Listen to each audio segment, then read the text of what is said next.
El sol se escondió, llegó la noche y las estrellas cantan tu nombre. El sol se escondió, llegó la noche y las estrellas cantan tu nombre. Oh, oh,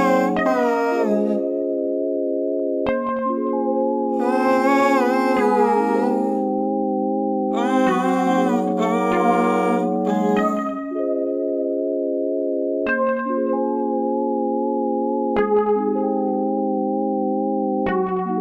El sol se escondió, llegó la noche y las estrellas cantan tu nombre.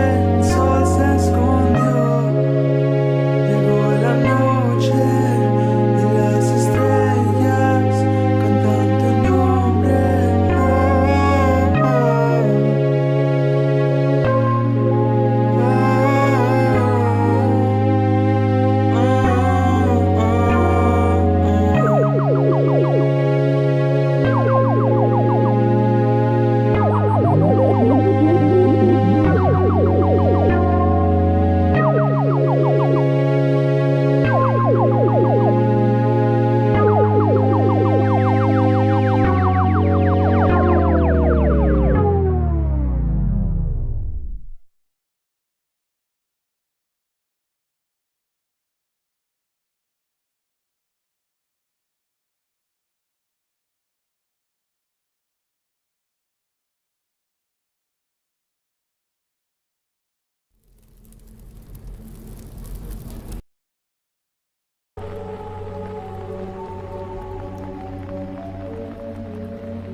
Oh my god.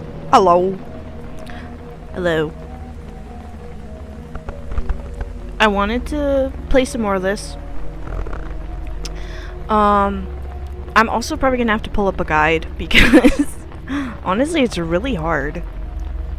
And even though I know everything about this game, like I can't remember all the puzzles. It's a locked door simulator. I also have food, so I might be chewing. I really try. I don't want to, but honestly, sometimes you can hear me chewing, and I'm sorry. I do be munching on chips, unfortunately.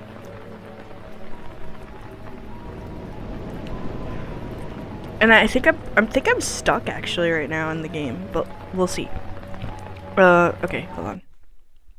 So I can't like full screen this game, so I have to do a display capture. So you guys have to see. Well, actually, it doesn't actually really show if I have like the OBS screen. Like just, oh my god, let go. Hello. There you go. Because when I put the OBS thing, then it doesn't really show most. It just shows my games. Okay. And if we just do this. Oh wait, hold on. This one. Yeah. And then I just open the game.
Oh yeah, I was healing because I got beat the fuck up.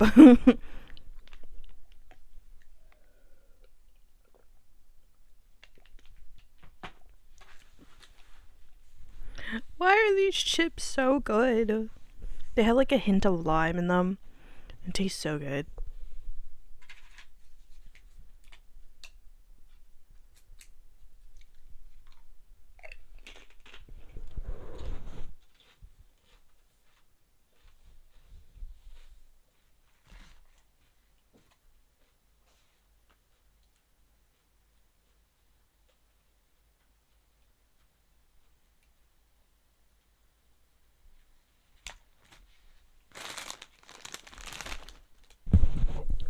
Okay.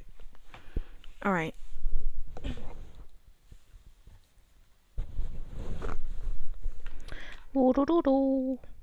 Got it. It's just so quiet. Oh my god. Okay.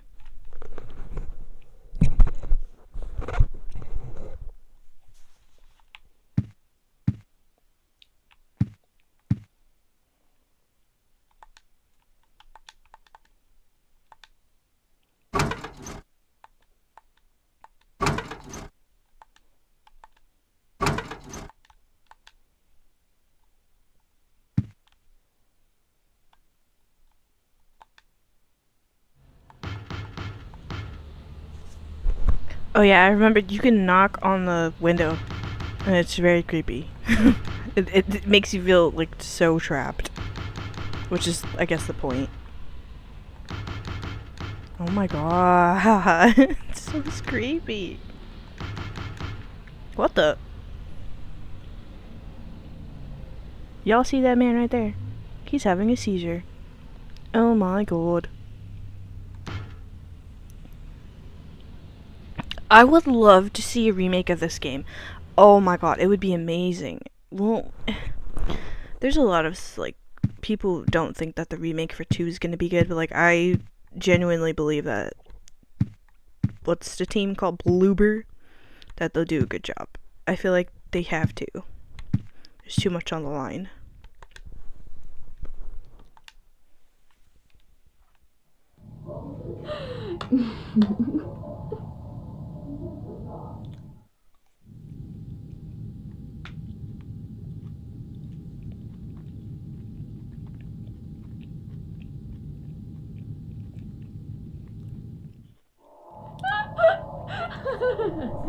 That's creepy. Eileen.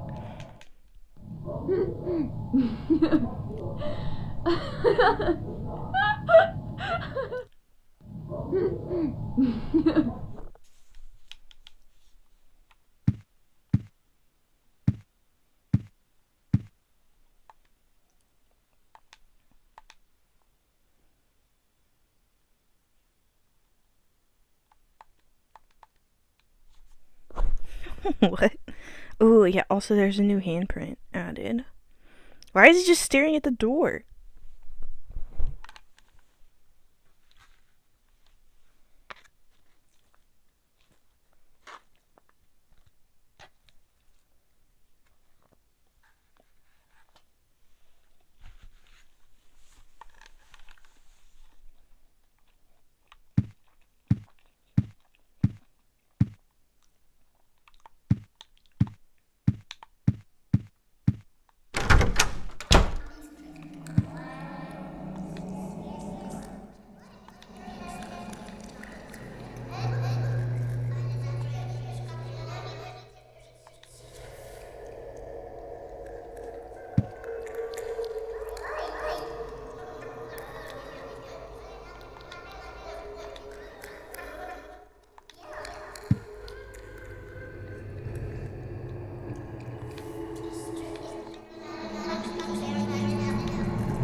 What is that sound? Oh my god, I don't remember that last time.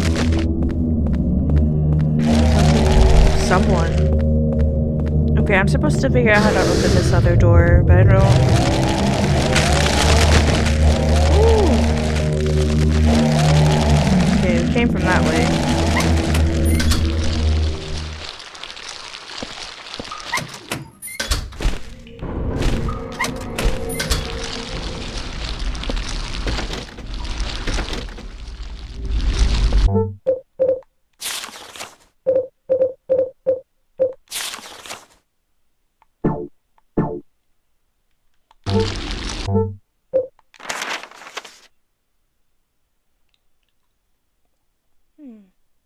Shower room?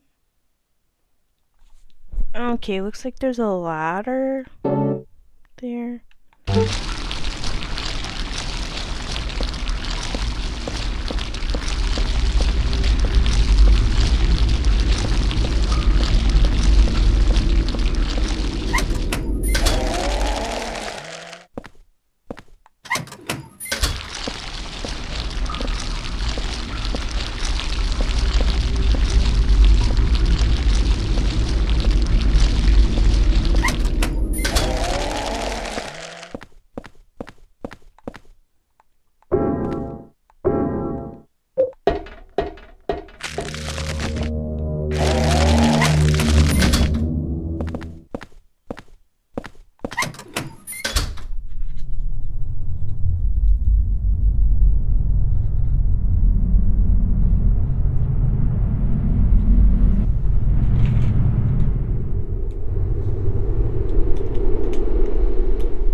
There is a ladder somewhere. Wait.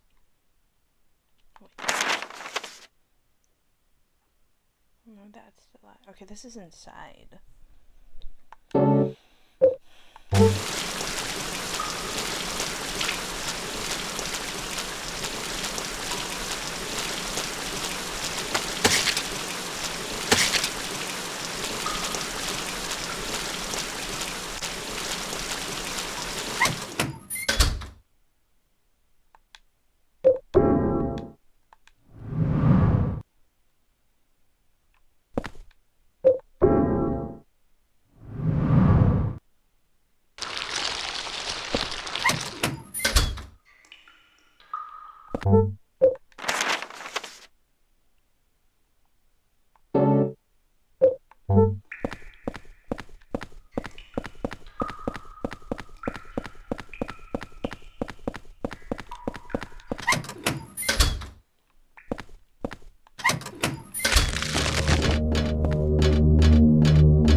now we need to heal again.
I need to get that door open, so I might have to look this up. Hold on.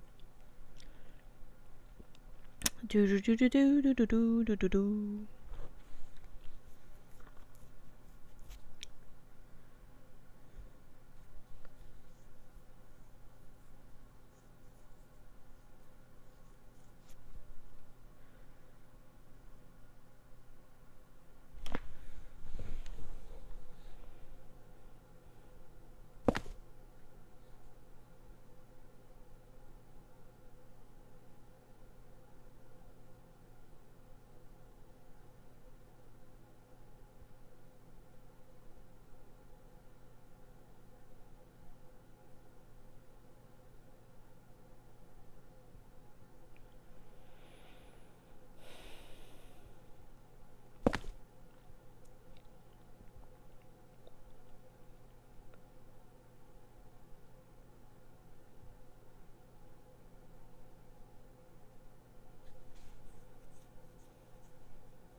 Okay. Mm-mm-mm-mm.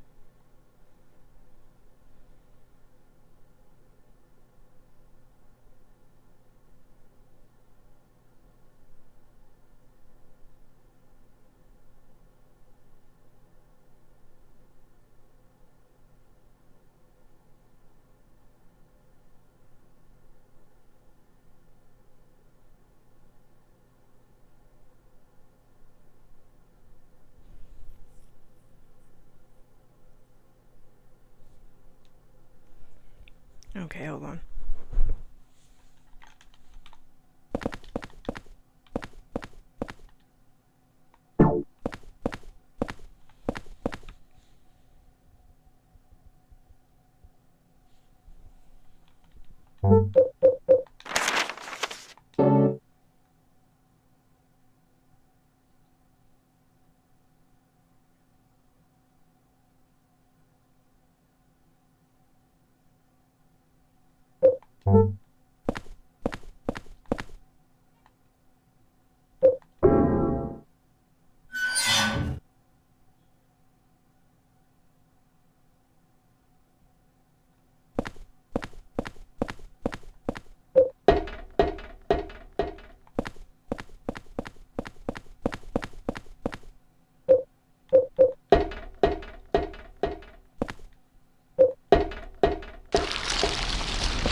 Aw, man. Okay, hold on.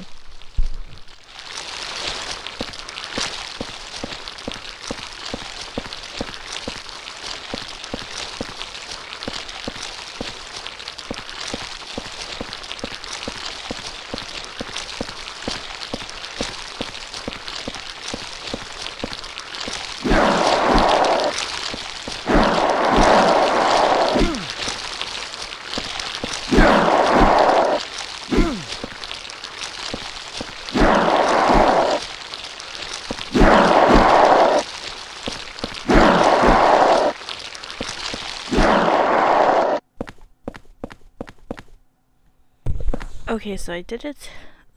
It's the circles. I think they randomize the rooms with the holes in them for some reason. Well, I get it. It's it's fun and unpredictable.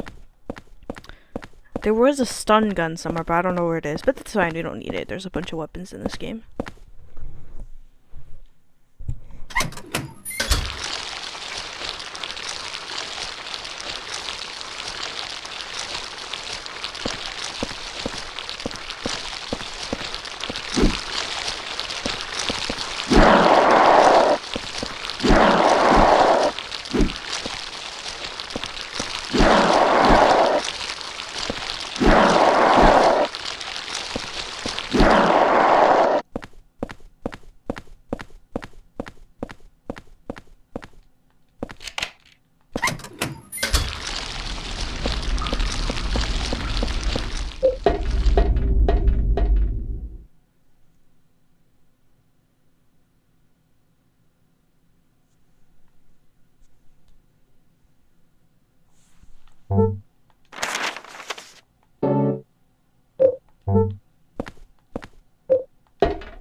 I need to shine the light into the kitchen. It's very difficult.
Oh my god.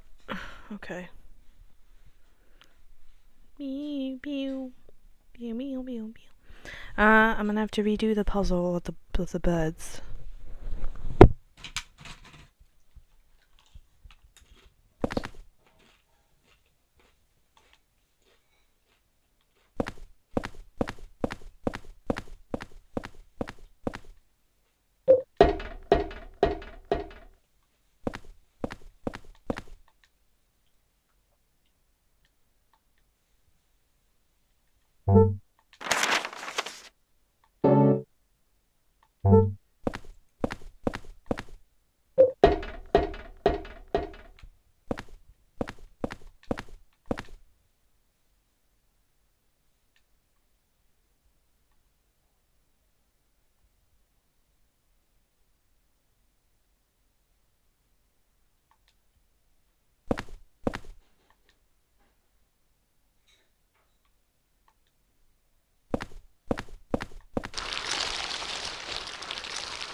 Oh my god, are you kidding?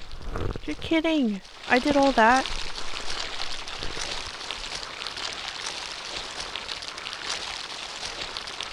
I hate this game! Why can't I? The other room has light, but this one doesn't. Are you fucking kidding me? Oh my fucking god. Can I go through this? Henry? Henry, please. I don't want to do this anymore. I'm so tired of it.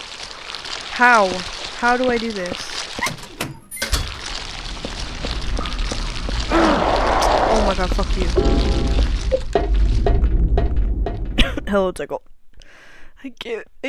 I need to shine the light in the fucking kitchen. But I can't.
Why?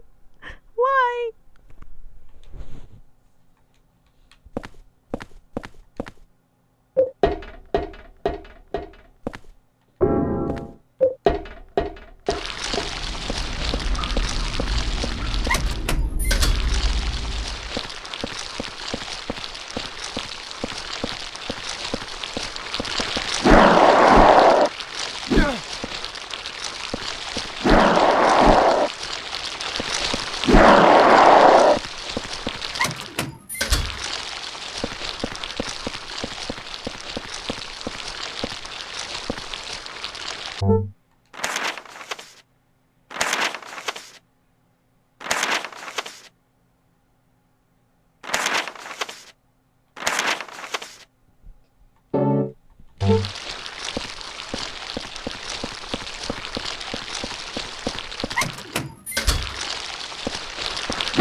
Okay, maybe I just have to turn the one on 2, because the room is dark now. I mean, the first kitchen.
Oh my god, I'm praying that this is it. Cause I swear to god.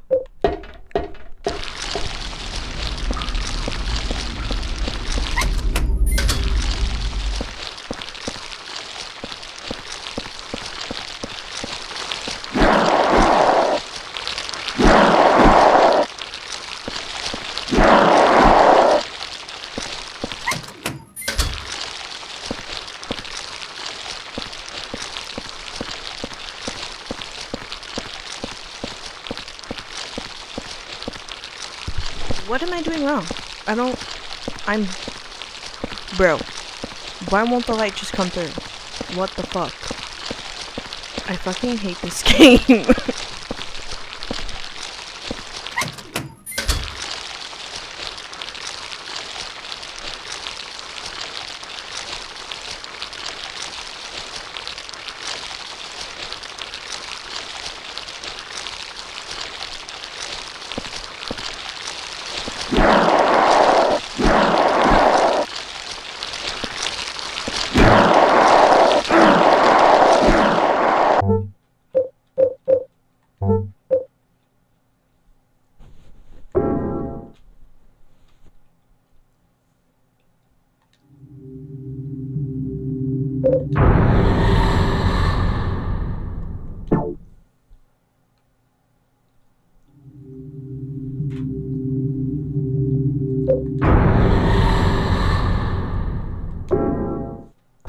No, I'm not resetting it. I wouldn't do that.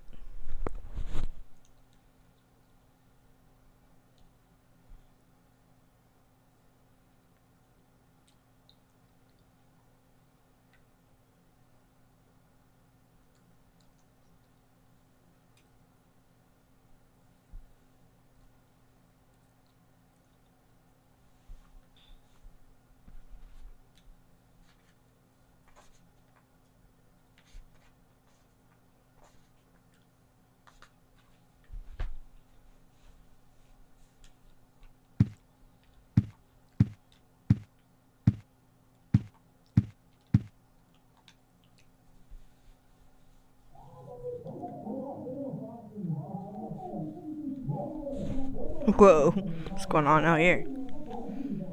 A feud? Oh my god.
Oh my god, I'm so sorry, guys. I'm trying to. The puzzle is I have to get the third floor floodlights to shine down into that basement area through the hole. And I can't fucking figure out which way to spin it. It doesn't tell you. You have to check the map each time. It's like convoluted. It's just very complicated. I do like the sound. The first 4 games have amazing sound design. You can really hear it in like 3. It's really good. This one too, though. And the walking doesn't even bother me. That's, you know, some games have your character's footsteps like so obnoxious, but these are okay.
What the hell? Where are the lights?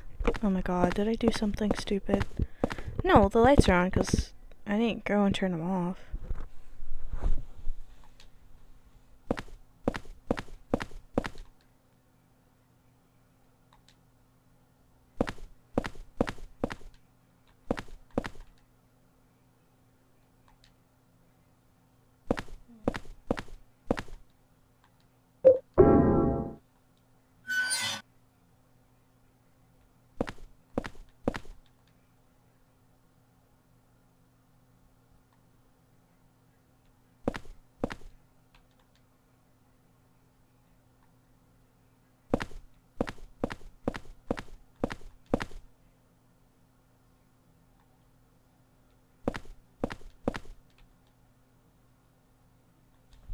Oh my god, okay, could this be it? Guys. Could this be it? Cause I just spent like an hour doing this. I swear to god. Please, oh my god. Hello, Clem.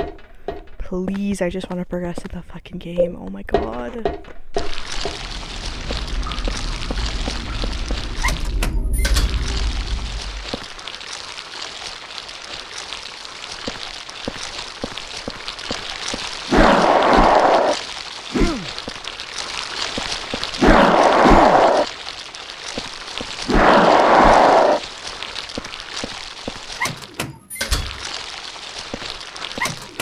Nope. Didn't work.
Maybe I found the solution. Hold on.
Oh my god, what is happening?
Oh my god.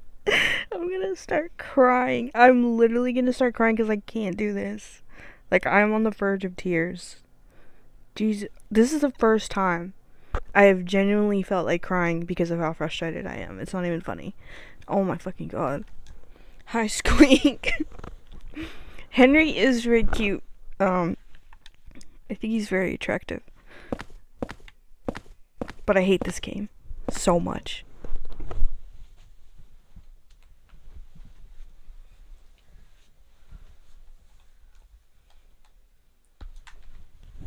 Like, to the point where I want to start the entire game over. Because I can't do it. I can't do it. What the fuck? Okay. I'm so upset right now. Fine. Well, you know what? I'm gonna do it the stupid way. It's been like an hour of me spinning these fucking things. And like 2 hours just trying to spin the things so I could get the light down there.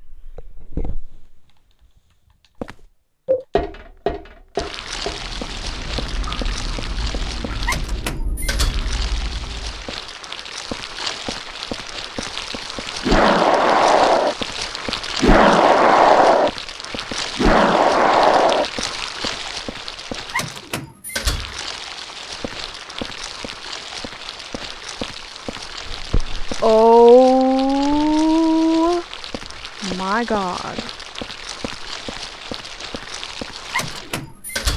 Okay. Oh my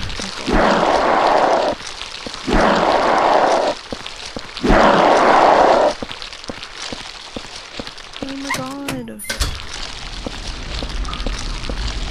Okay, I have to go back. Oh my god.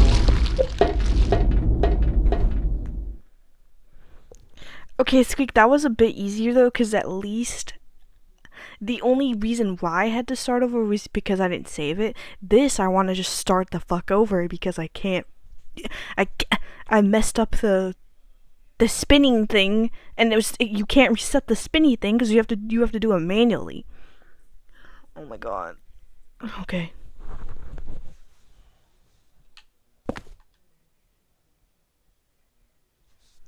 I just want there to be light in this one.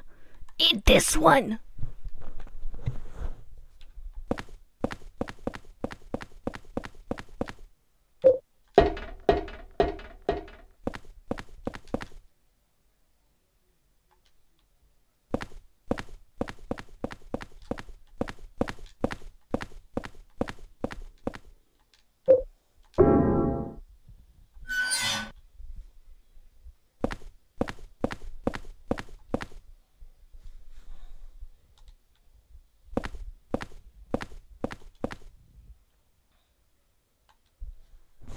Oh my god. Are you kidding me? Are you kidding? Oh, you're kidding? Are you joking? Are you playing? Oh my fucking god, none of them have light on now. None of them have light again. None of them have light again. Great. Oh my god, not a single fucking one. I love that. That is so amazing. That is fucking awesome. I love that. I'm not in pain at all. Oh my god. Why? What did I do wrong? What the fuck?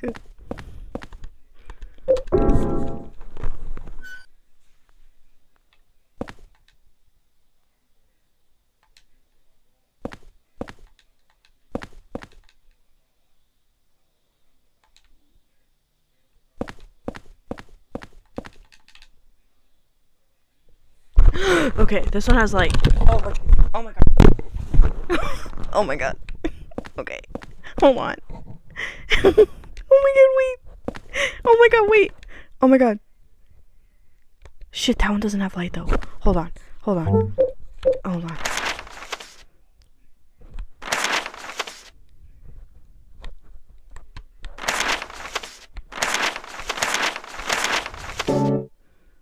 Okay, maybe. Hold on.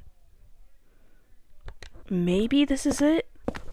Oh my god, if I go down there and it's dark in there, I think I'm gonna kill myself. Like, actually.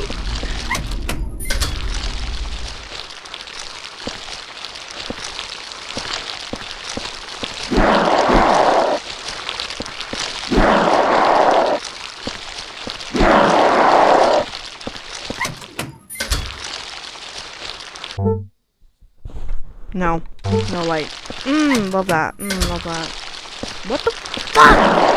What the fuck, bro? What the fuck? What the fuck? Why does this one have light and the other room doesn't? What am I doing wrong? What the fuck is going on? Dining hall. Okay, I'm putting the light. Okay. Okay. What am I doing wrong? What the fuck is going on? What the fuck? What the fuck? What the fuck? I'm so confused. Yeah, this is... Oh my... Okay. Dining hall. I need the kitchen... This one. I need the kitchen... Ooh, I can zoom in. The kitchen light needs to be on. The one that is on is in the dining hall. Okay, this is the floor. We can't turn anything here. This is the dining hall light, and it's shining through that one. That hole. Okay? I need it to shine through this one. Right here. And how do I do that? How? Because look, okay. This is the floor 2. The light is already there. So what is the problem? What the fuck? What the fuck is the problem? Oh my god. Okay, hold on.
Oh my god. No fucking light. I love. What the fuck? Jesus Christ. I'm so. It has been like 2 hours of this. 2 hours of me running back and forth. I'm not even kidding. What the fuck? I fucking hate this game. No wonder people hate this game. I'm like, this game's okay. There's nothing to hate about it. No, I understand now. I understand very well. Oh my god. I don't give a fuck anymore. Just spin it, Henry. I don't care.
Oh my god.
Oh my god. Okay. Oh my god. Reload the game. Fucking again. Good lord. Oh my god. This is ridiculous.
Oh my god! Oh my god. I'm so done. I'm done. I hate this game. I'm never playing it again. I don't. Oh my god, what the fuck?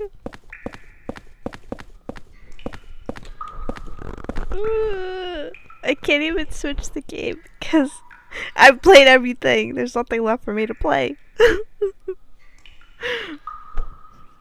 I don't want to play this anymore. I'm gonna have to like restart it on my own time and then do the puzzle correctly so that it resets it for me. I don't know if I should switch to Sims and just build something if you guys still want to hang out with me. I'm free all night, so it doesn't matter.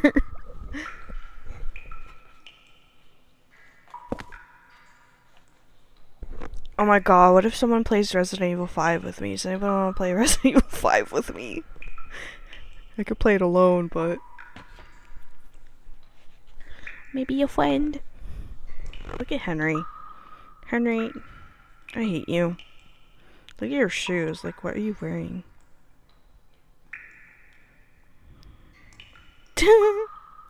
He's so goofy. Oh my god. Earlier I was watching a video about Silent Hills again. Man, that shit looks scary. Like just that fucking game. It's so scary. My god.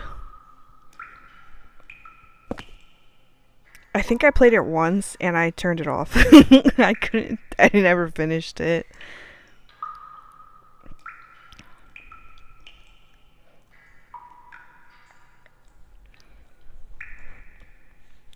I should have played it all the way through though, because then they took it off the PlayStation Store. I know people like resell their PlayStations with that game on there. It's just funny. I mean, make that bag, I guess. That's hilarious though. Boink, boink. I mean, I guess we could play some Sims. I guess I could build some stuff.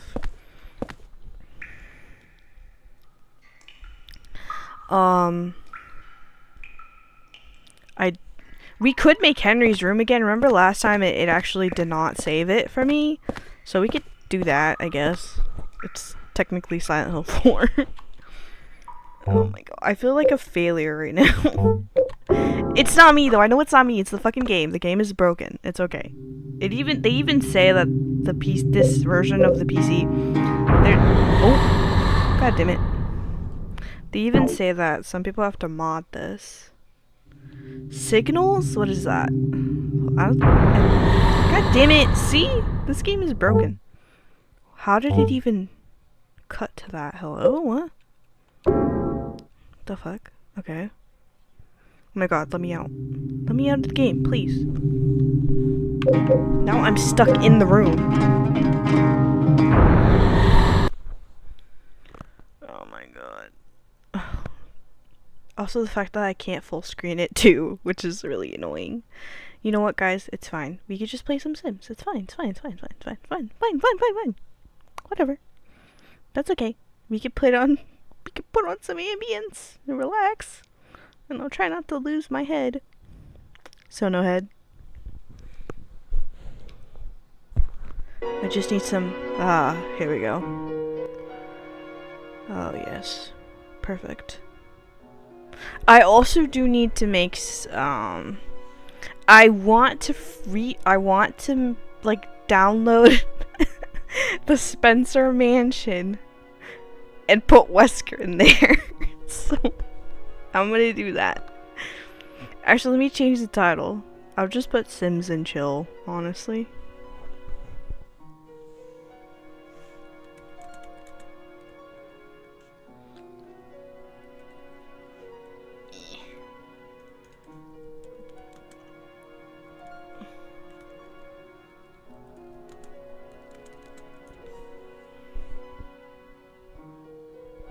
Signals. Okay, let's look this up real quick. Hold on. I'm gonna pretend like this is a podcast. Why did I put just signals in Google? Oh my god. Oh my god, what is this?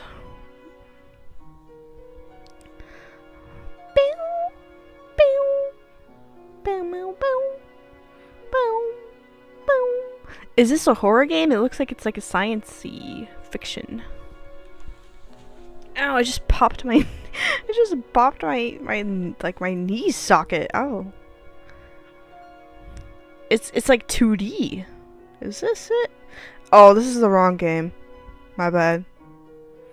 No, it's the right game. Yeah, this looks like science-y, robot-y. Actually, this woman looks like Raiden. Raiden? Right? Whatever. Okay.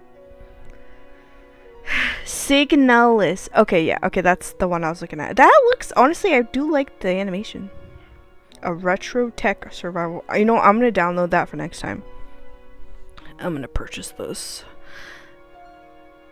So we could play that next time when I don't have anything to play.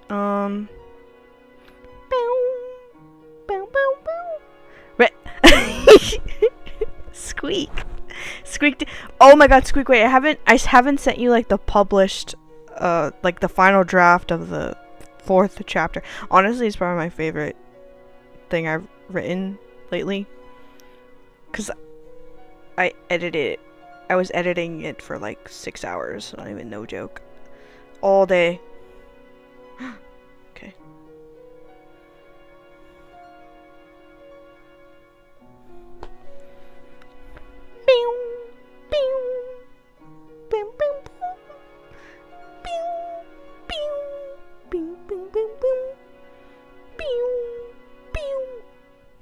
Okay.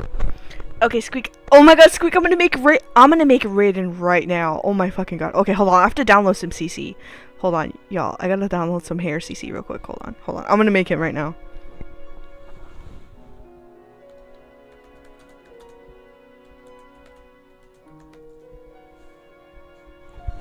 Oh my god, I'm gonna get him like a sexy hair. Oh my god. Wait, I'm excited.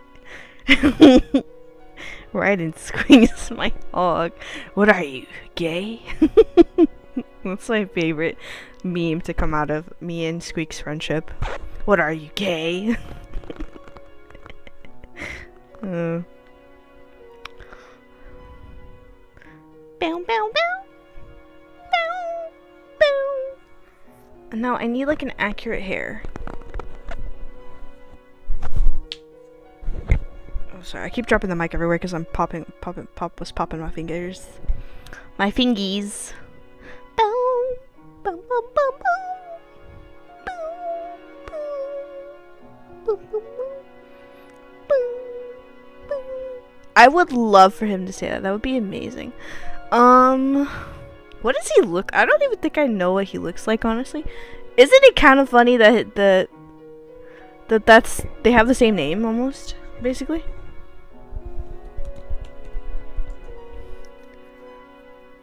Squeak. Oh my god. Okay, Squeak. Okay. It's not him, but the voice actor for Murphy in Silent Hill, was it Silent Hill 5? Hold on.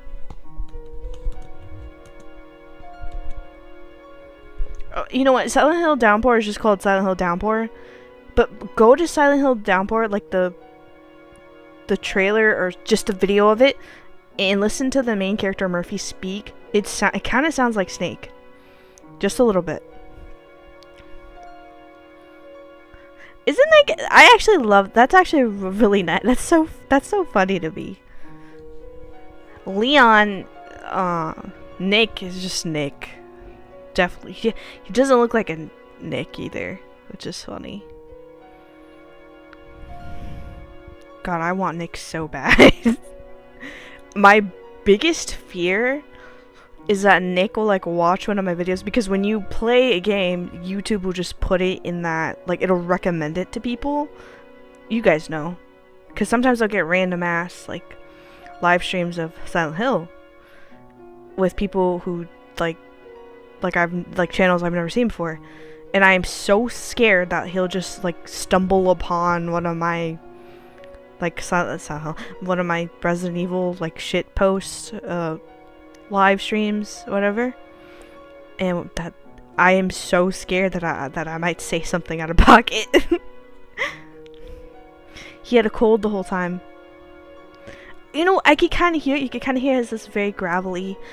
I really like the voice though. He does. I think it's perfect. God, I can't imagine that. Could you imagine trying to do all that? Because you have to do multiple, at least from the Resi people, which I assume it's the same for every game like that. You're recording in a booth, and they make you repeat the same line like several times so they could pick one. You know? Like, you don't know which one gets picked. You just have to do multiple over and over again for hours. Of course, I go on my Pinterest, and all I see is Leon. I love you, Mr. Beast. That's all I picture when I see Leon. I love you, Mr. Beast. Wait, let me pull that sound up. This is why I need a soundboard.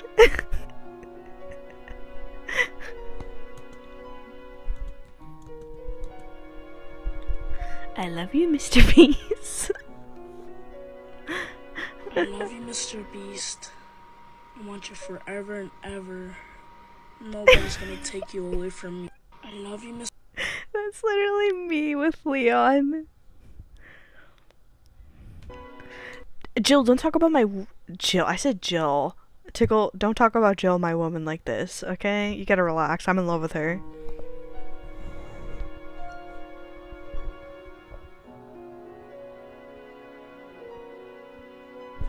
I love you, Mr. Beast. I love you, Mr. Leon. Oh my god. Squeak, I'm gonna send you the finished draft right now. Hold on. I actually I don't know why I did this semester. I don't know why I published this on a public site. I like that people can read it, but it's so embarrassing sometimes. I'm like, damn, y'all reading what I said? All my self-projection sucks. It's like, ew. Ew is right. Ew is right. Okay, hold on. Boom, boom, boom. Boom, boom. God, I love this song. Is that? Okay, yeah, okay. I love you, Jill Valentine. No one's ever gonna take you away from me. Tickle, did you know that Jill's parents are French and Japanese? I thought that was so cool. And apparently, I'm not sure, but apparently, and it does make sense to me that Chris and Claire are indigenous because Claire does have she has like a feather pendant, and she has like feathers on her jacket, so that makes sense.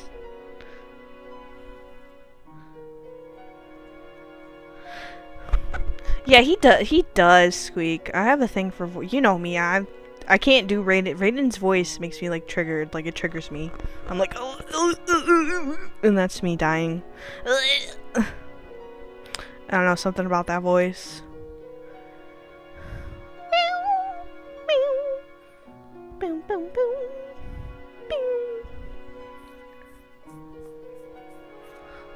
Oh, I made James Mary. And I put Laura in their game. So Laura's their adopted daughter. And then I made James cheat on Mary with Maria. And now James is living in her tiny little house with her. And he tried to apologize to Mary, and Mary was like, James, I love you. Why would you do this to me? And James is just like, I'm sorry, honey. I didn't mean to do it.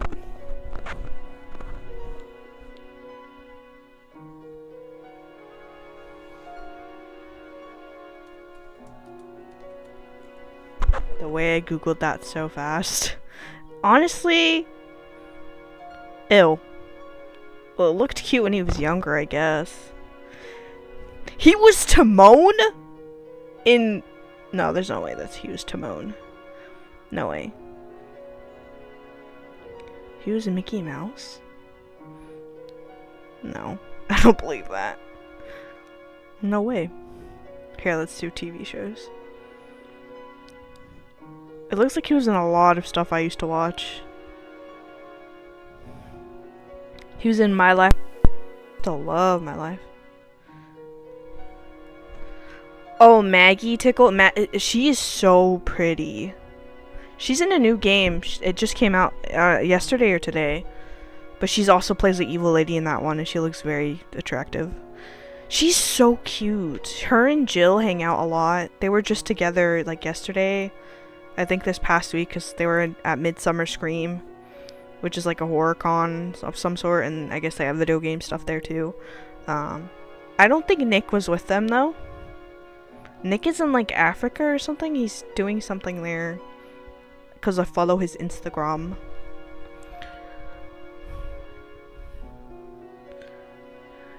Tickle was just straight out with this, like, yeah, I want to pin her against the wall. Like, first of all, I think she'd be pinning you. She's very tall. Well, she's taller than me, but that's not saying much, I guess. But Jill's actress, she's so cute. I've been trying to find a hair for... Oh, here's one. Okay, great. Awesome. Oh my god, wait, this hair kind of looks perfect for another snake. Okay. I'm gonna make a younger snake, actually, now that I think about it with this hair.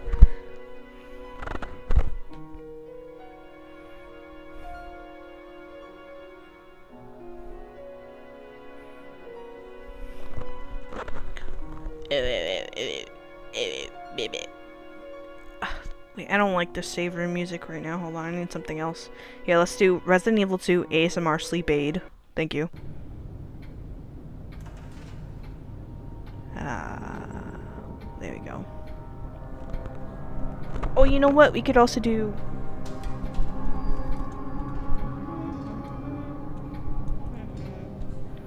like we're in the mansion again?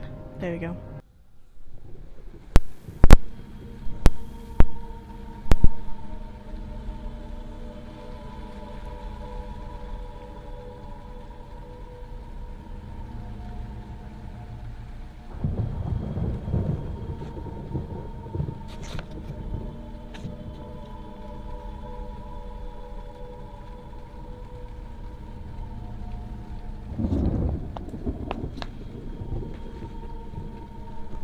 Tomorrow I'm gonna see that movie, Talk to Me.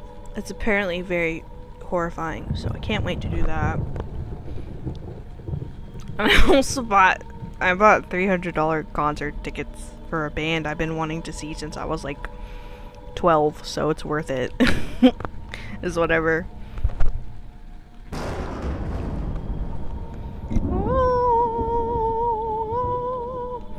Without a doubt, I think the first Resident Evil game is like a masterpiece. And I haven't played a lot of games in my life, but that is definitely, it is a masterpiece to me.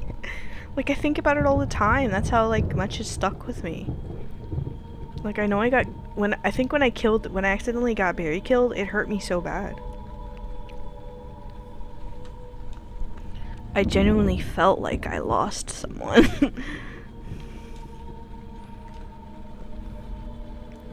Oh my god, this is taking forever to download. Come on, hair. It's just one hair.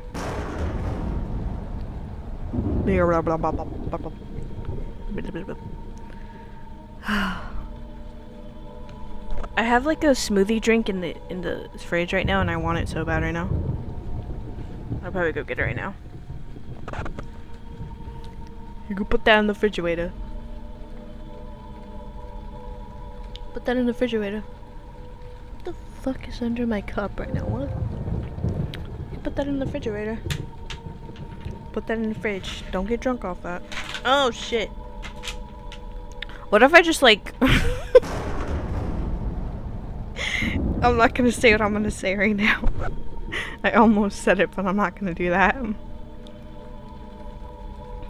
There's somebody in this community who just like nonchalantly has a conservative flag on their banner. I remember one time I joined their live stream and I was like, what the fuck is going on? What the fuck? Why would you put that up there? Tickle! Did you try the peanut buster? Tickle? Oh my god. Did you get a peanut buster? You gotta let me know.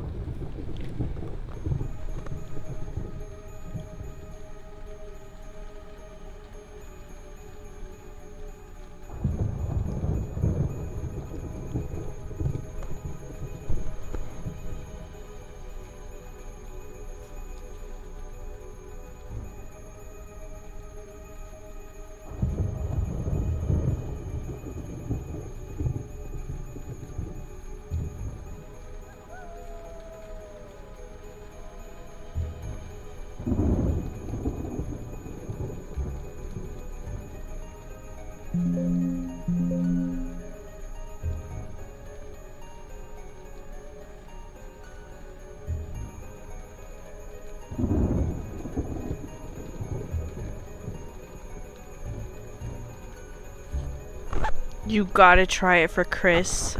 Tickle. Chris loves peanut busters.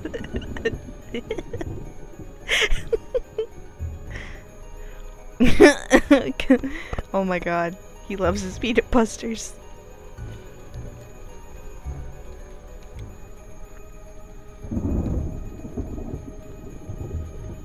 Okay. Okay, we could delete this now. What the fuck? Okay. Delete it! Okay, great. Now we could pull up the game. on, sorry. There's no Dairy Queen near me. There used to be one, but they removed it. That is the one plot hole in that game, Tickle. I mean, I'm sure there's more. But that is a big one. Like, it like, breaks the fourth wall. Because how does Heisenberg know that? There's no way he can know that. There's no way he can know that. I remember when I first heard him say that, I almost died. I was laughing so hard. Gone! Deleted!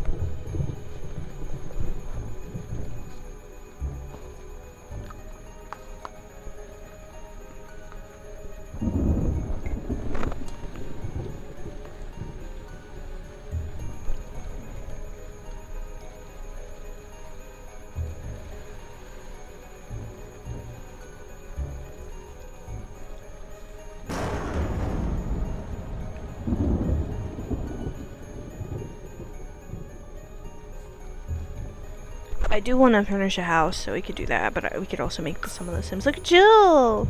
Jill missed me. Ooh. I'm not gonna lie. I almost created a double Sim of me just so she could be with Jill, but now she's with Chris, so. Heisenberg. Soccer is watching the Boulder on World Star. Heisenberg probably got a TikTok account, no lie. That's why his accent's like that, because he listens to the radio and shit.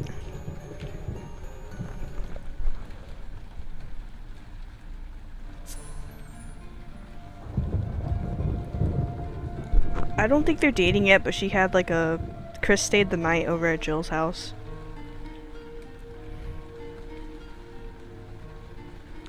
I love Jill's house. You guys, I'm gonna show you Jill's place. Hold on. It's really cute. I designed it myself. Not the shell, but like the inside. I did it all myself. Hold on. Come on!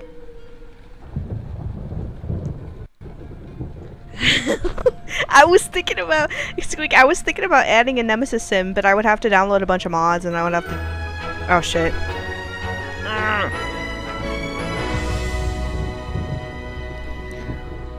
Well, I thought... I was like that you might be with Lady D, but I have to put Lady D in there again. What do I need to? Oh, audio. Don't worry, Tickle, I got you. But Jill is currently in a very flirtatious relationship with Chris Redfield. And she's going to send him a happy text right now. And she baited this, I guess. That actually looks like her. That's funny. She's bi, so she's got like a bunch of... Well, she's got the lesbian flag there too. But she's got some gay stuff here. Oh my god. He's asking her to go on a coffee date.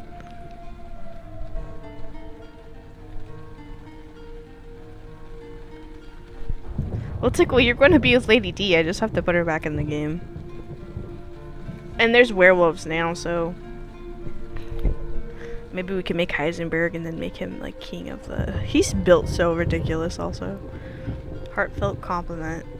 Is this like a... Oh, this is just to hang out with friends. Okay. So they're not on a date. I know, right? He's so, like, rectangle-y. Where the hell are we? Jill, you need to put some clothes on. It's too cold. Here, change your outfit to something warm. There we go.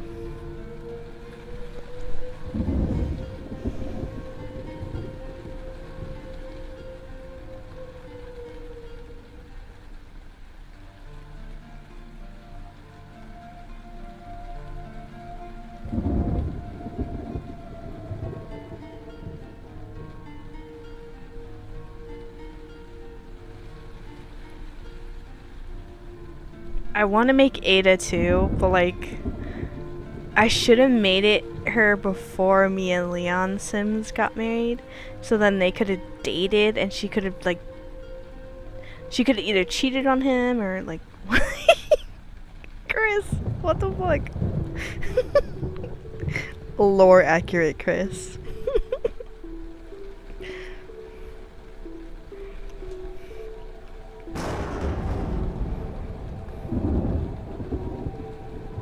Prank day, what? Some of the Sims holidays are ridiculous.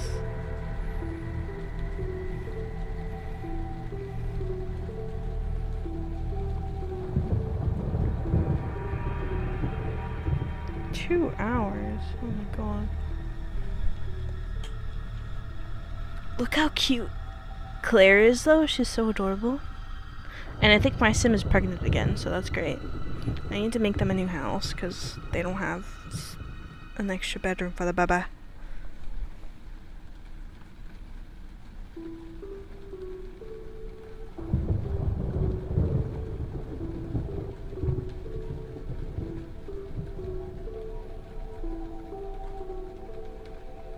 Jeez, some of these Sims are ugly.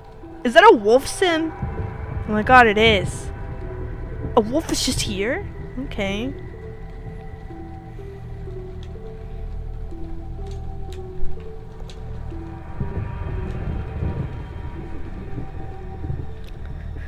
The dude bro is reading.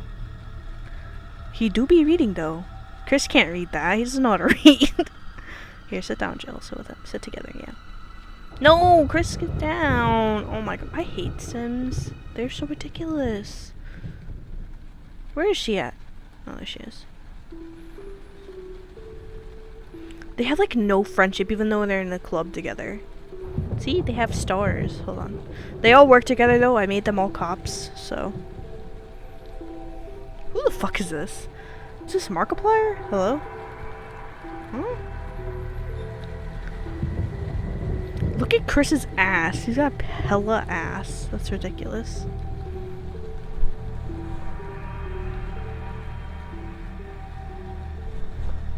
Boom, boom, boom, boom.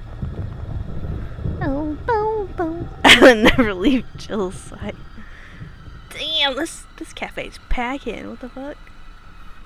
We got a wolf in here. A lichen, as some would say. Cannot travel because social, but okay.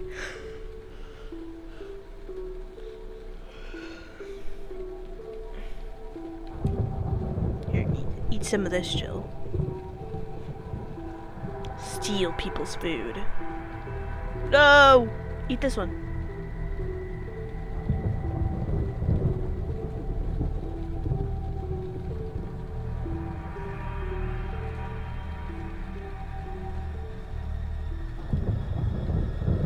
Wahaha, I took the cannoli.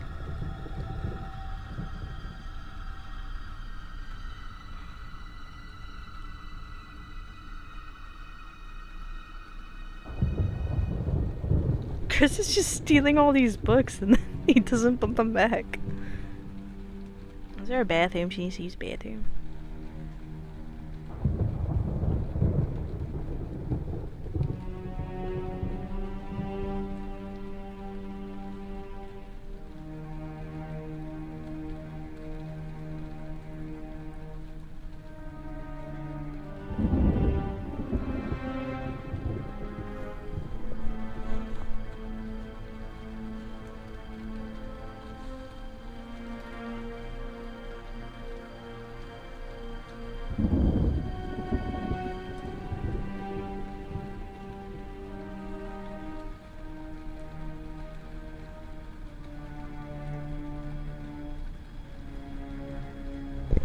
Well, they're not dating, Tickle. They're just kind of like in a situationship right now. Because Jill is on unflirty Sim. Oh, Leon texted her. Cute. Oh, I love that song.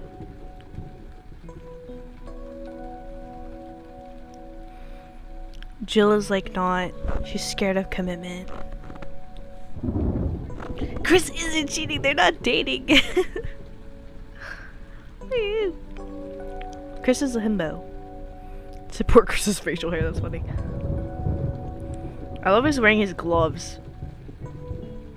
Like, bro, we're just out having, like, chit chat. Okay, it's over. Now I could go back to making,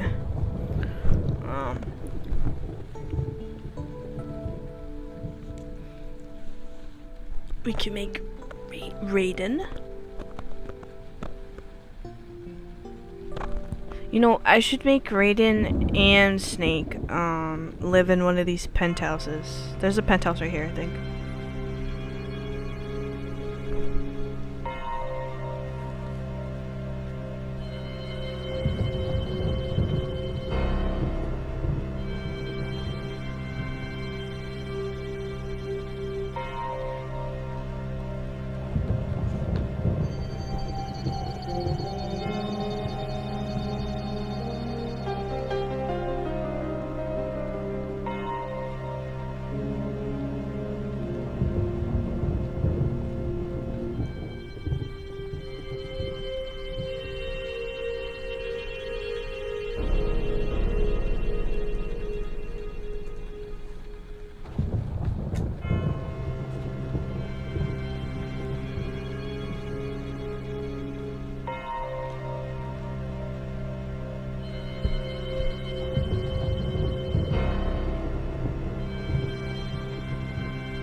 We can definitely,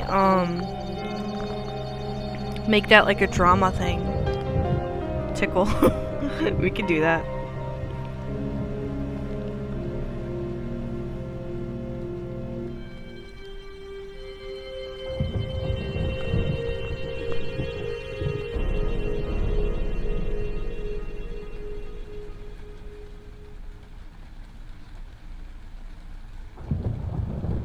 You know what? It's fine. We'll just leave it the way it is and I'll just add some rooms.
I hate these layouts. Okay, hold on. Yeah. See if they got anything.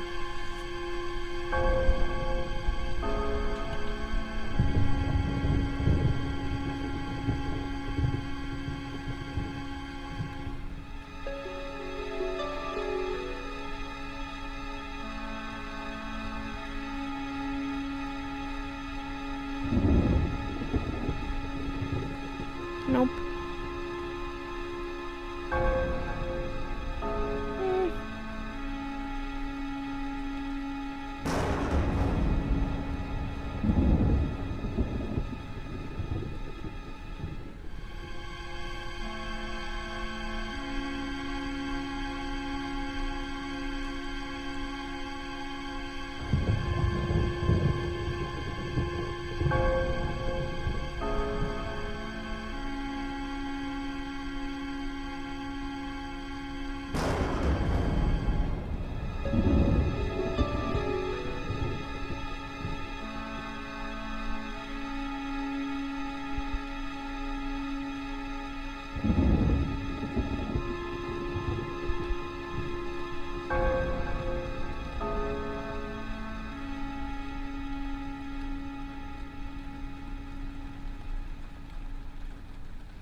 Pew pew. Where did my phone go?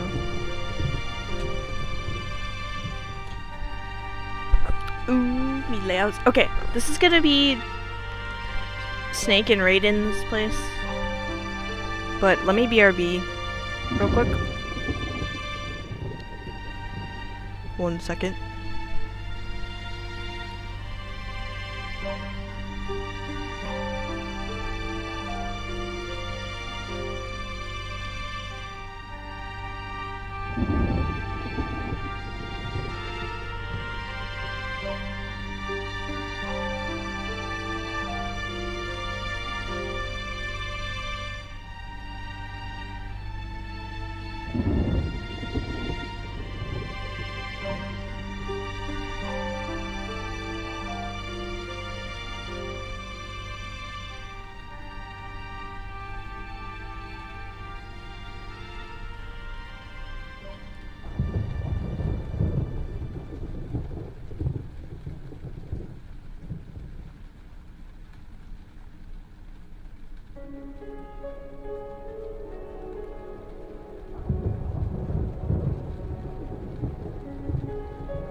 Hold on. Actually, let me lower the music a little bit.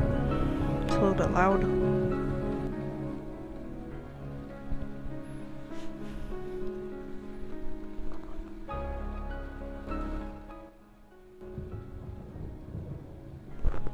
Okay. I was like, I want to listen to something for background noise, but then I was like, I don't want to listen to Winnie right now because she's gonna be so loud. But then I was like, okay, well maybe we could do. It's because I'm kind of desensitized to like the grandpa stuff. But then every once in a while, I'll like my brain will register what they say, and I'm like, oh. I don't know. God, I wish there was something I could put on. But I don't really have that many locales. I have like 2, which is Foodie Beauty and Amberlynn Reed. And they're not like as bad as these other ones. They're like, well, Foodie Beauty actually, she's a bigot. Amberlynn Reed is just sort of like a manipulator liar, but she's not like a terrible person. Chantel, Foodie Beauty, she is a terrible person.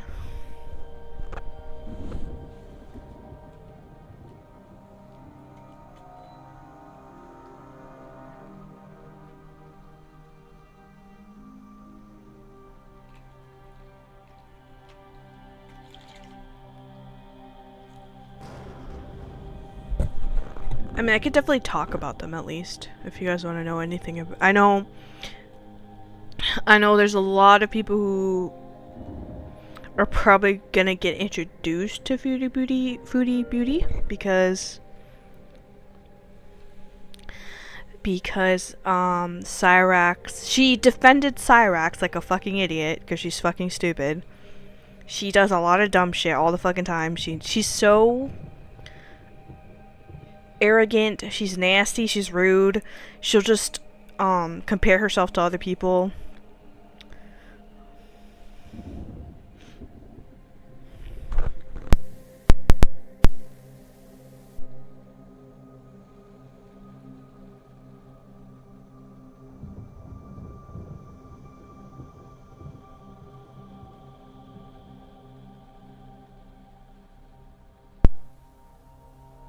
And then she threatens him with Salah, which is her new husband. We don't think that they're really together because she has been with several men who are all not from Canada. She's from Canada.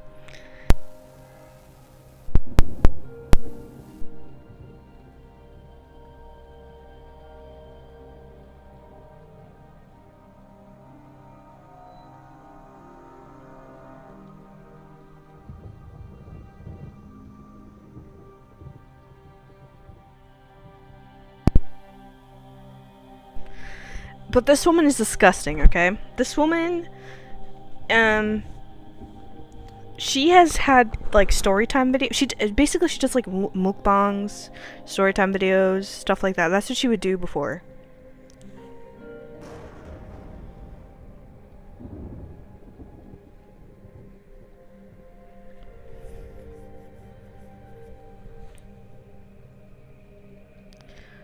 Tickle, she didn't flee. She comes back to Canada, but the reason she's not here in the in America is because she has no money here.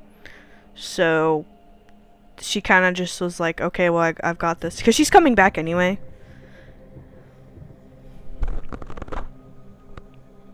But she didn't flee. She left because she met this guy to travel the world with. The only reason because she did file she did have to file for bankruptcy already. Is my mic cutting out?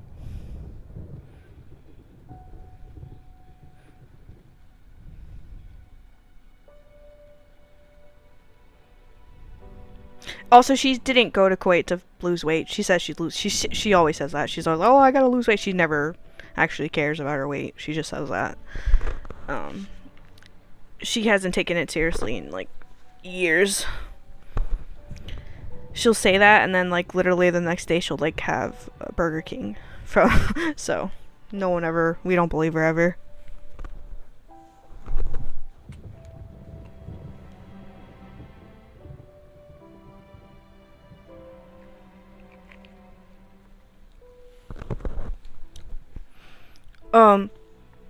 But yeah, a big thing about her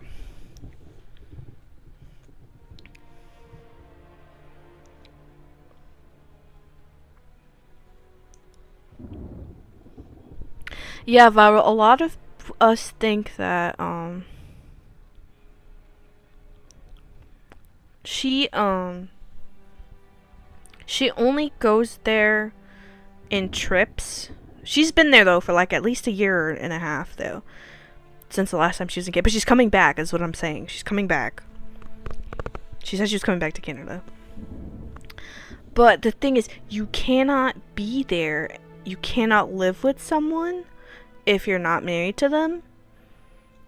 So they have some form of marriage like something official, because you cannot live with someone without being married there.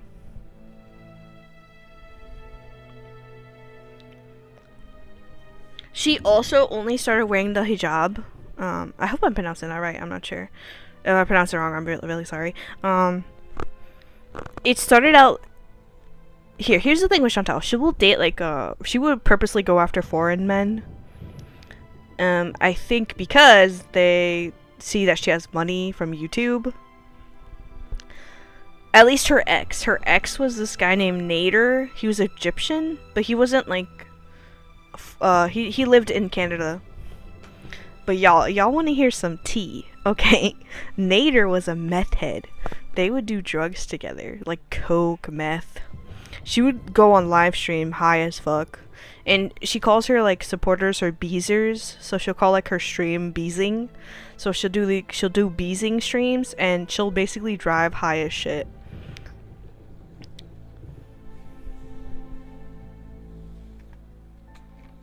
He's Egyptian, he does not do these. God, oh my god, the Nader saga. Oh my god, it was insane, guys.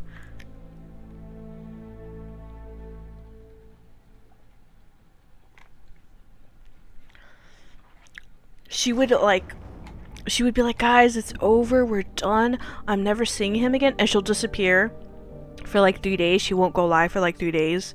She won't post anywhere. And then she'll come back randomly, and we're like, girl, you were with Nader, weren't you? She's like, yeah, I was with Nader.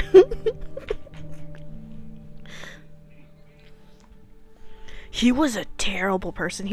His food is so disgusting. Actually, you guys wanna... Okay, hold on. Actually, now that we're talking about it...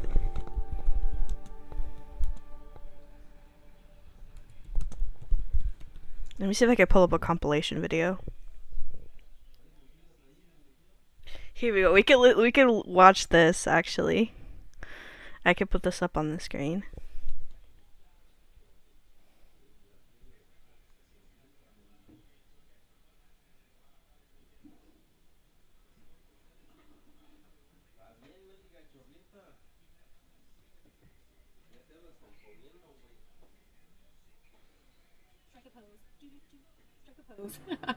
I feel like a supermodel with this fan going, blowing my hair fibers all out of my head, but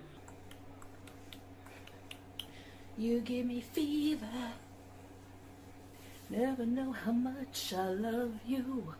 Da da da da da da. Can go dancing.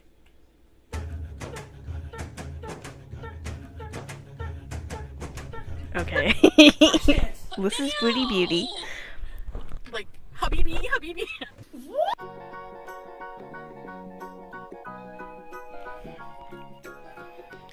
It's cause like I have struggled with like my weight before, so I went down like these rabbit holes years ago for Amberlyn Reed because she was like a weight loss I channel, look at him and I'm just like, and I got addicted. he is nothing. I picture him like. Is he in his quiet? pictures, Hold on. He was like, oh, man. Oh, he's so cute. He's so cute. I can't tell you how good that felt. Just like the groping and the kissing, and he's so funny. Like, we actually had a conversation. He has this permanent residency here, and it's just like, it's too good to be true. Like, you know, hot and legal. At this point, Chantal was single for more than a year, and we can all see that she was very lonely and desperate, I might add. Like going like under my dress, like to feel my legs, and I'm just like, there was poop there. Oh, it was bussin', and he's like he's too nice. Like, I want to have kids with this man, and I don't have ovaries. Mind you, this was like a week after she met this guy. Also, Chantel is not one to like be private about her poop. She will do mukbangs. She did mukbangs and she would fart. She farts during her mukbangs a lot. There's a couple from a long time ago. She'll just bust ass. And there has been some storytime videos where she would just describe in detail her sex life. And she said that this one time she met this like couple and they were like, hey, you want to come over? I think on a dating app, and they were like, do you want to do like a threesome? And she's like, yeah, sure, I'll try it. So she goes over there, and it was kind of like awkward at first. She's not like Nikocado. Nikocado puts on an act. She's for real. Nikocado is just like he overeats on camera and makes money off of pretending to be in a domestic abusive relationship when he's just doing it for views and money. A Foodie Beauty is like actually like just this depraved. But anyway,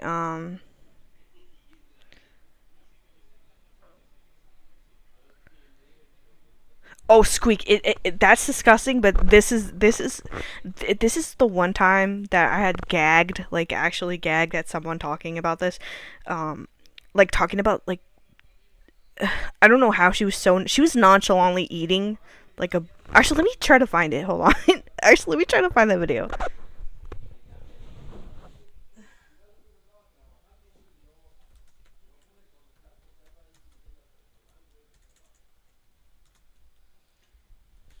She could just tell you herself, actually. Or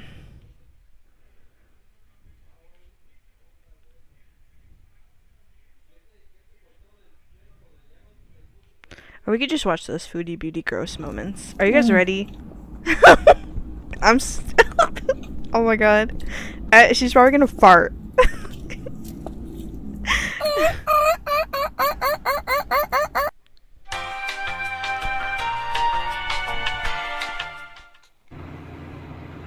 Good morning.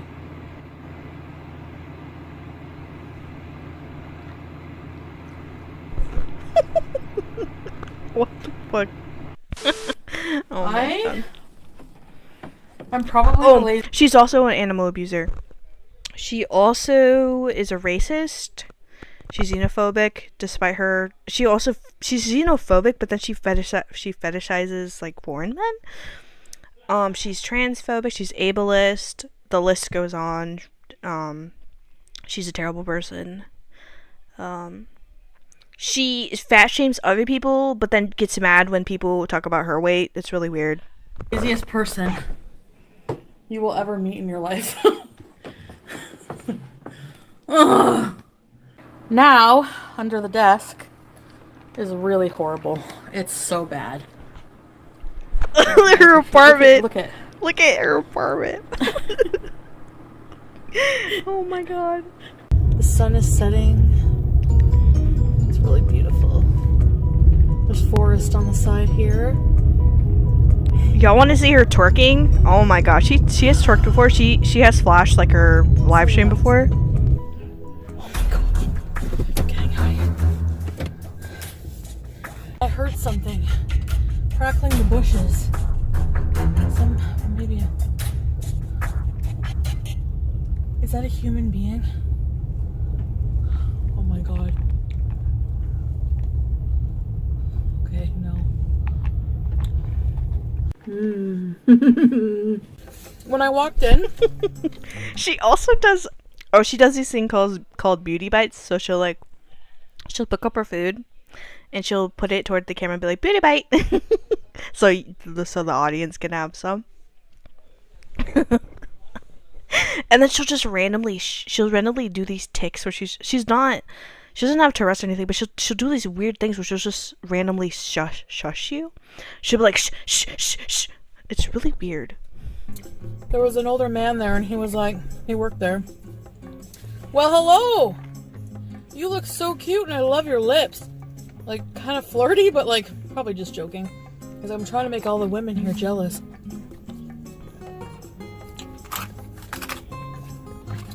He wanted me.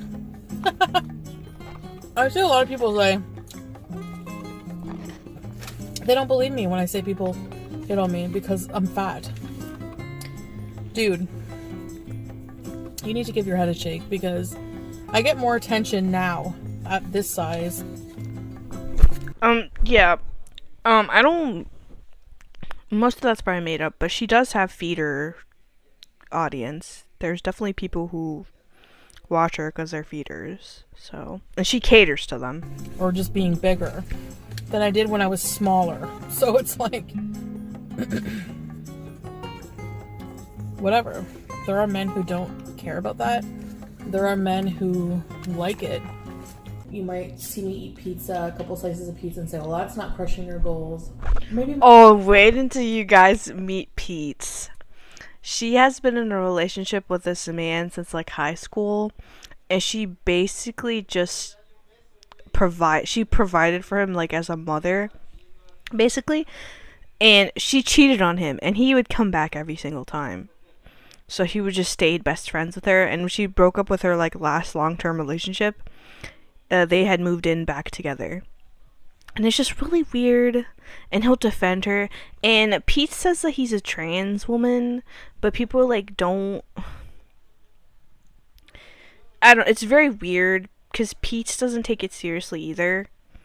Because he doesn't like. He doesn't go by she, her pronouns, but he says he's a trans woman, and that he's a lesbian. But he doesn't want to change his pronouns. I don't know. And he did this weird thing once. Let me find it. I know I'm giving you guys all this information at once, but it's really weird. It's a weird rabbit hole.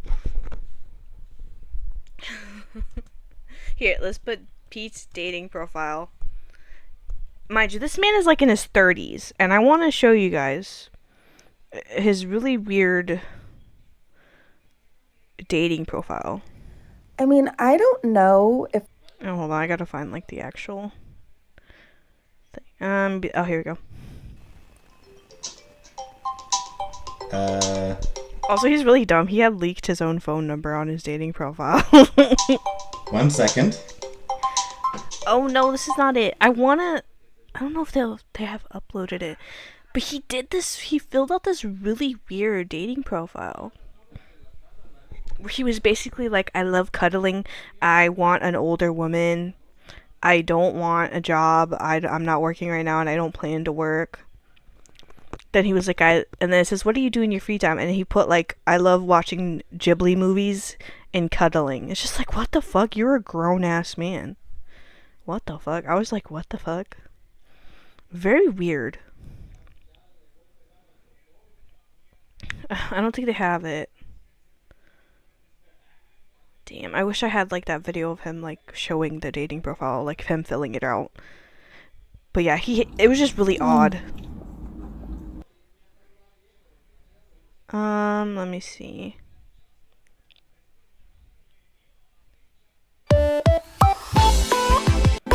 I decided to go online.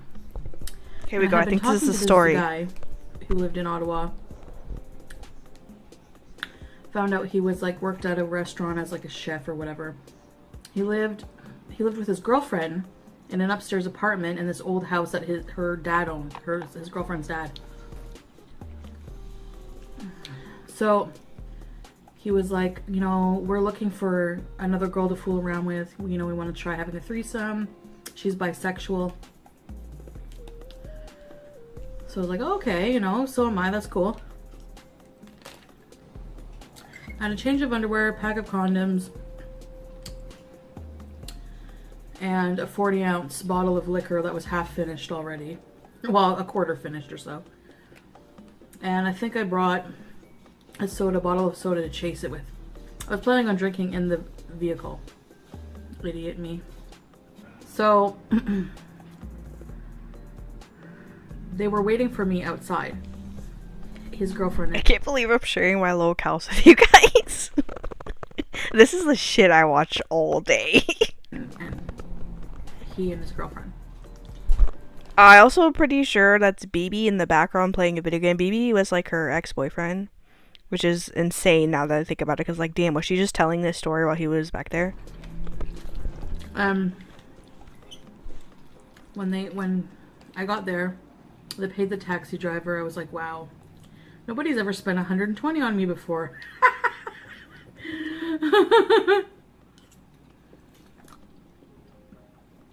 I don't think I should have shown up there drunk because I was like, hey, you know, it's probably so annoying. So, you know, they were the girlfriend was just kind of like, from the get-go, the girlfriend, I don't know what her problem was. If she either wasn't attracted to me, or she didn't like me, and she was jealous. You know what I mean? Because the whole night she was like Chantel. looking at me like she didn't pay attention to me. She would just I don't give me think dirty so. looks the whole night, and I wasn't getting a vibe at all from her. She probably wasn't attracted to So you, I was like, okay, you know, unfortunately. whatever. The guy, I kind of got the same vibe. Like, he was kind of just like, almost like he was going along with what she wanted. You know, he didn't want to make her, this was a new thing for them, whatever, you know. Couples are fucking annoying when it comes to threesomes. Like, either you want to do it or you don't. So, and she's like, oh, I'm really tired. I'm not, you know, I just want to lay in bed. She goes and lays in her bed, and her friend goes and lays in bed with her. And I'm in the other room listening. I'm like, can you put David Bowie on? And I'm like, you know, do you have anything else to drink?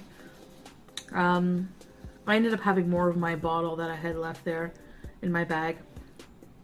And, so he put that music on for me, and they just looked so bored. And the other girl, ignoring me in the other room, was giggling with her friend. And I'm like, are they laughing at me? Or, you know what I mean? Like, it was just so fucking weird. And then after a few minutes, she's like, I think I'm just gonna go to bed. And her friend's like, yeah, I'm gonna go home. So I'm like, okay. She's like, do you mind hitting the light when you leave the room? I was like, you invited me here. You paid $120 for me to get here. And you're acting like a total bitch. Like, what's your problem? You know? And then the guy was like, yeah, I think I'm just gonna go to bed. Sorry, we're just. Also, but if they oh my gosh, she says sorry like Jesse. Also, like, if they paid like $100 for you to leave, then they probably, I mean, to go there, don't you think they have the right to be like, okay, get out? Really tired, you know? I was like, okay. So he's like, here, I'll set you up your own little space. Because Like, you didn't pay the $100, they did. And I remember trying to sleep and looking out the window, and everything was spinning. Like, it was just spinning and spinning and spinning and spinning. And, oh my god. Naturally, I woke up to the feeling of having to be sick. I'm like, oh Okay. shit. Are you guys ready? I don't even know if I don't even know where the bathroom is. You know, I hadn't taken note. So I ran like through the little hall, and it was a small bathroom apartment. So their bedroom was right there beside the bathroom. I'm like, they're gonna hear everything. I find the bathroom, get on my knees, start doing my thing, and On her knees. this is gross, guys. I'm warning you if you're grossed out. Guys, I'm telling you right now. It's disgusting. So don't eat anything right now. You can't say I didn't warn you, so don't bitch for me later. Turn away. You have 3 seconds. So it comes out both ends.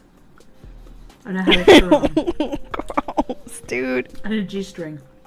Oh god. The barf goes projectile all over the wall. The poop goes all over their floor.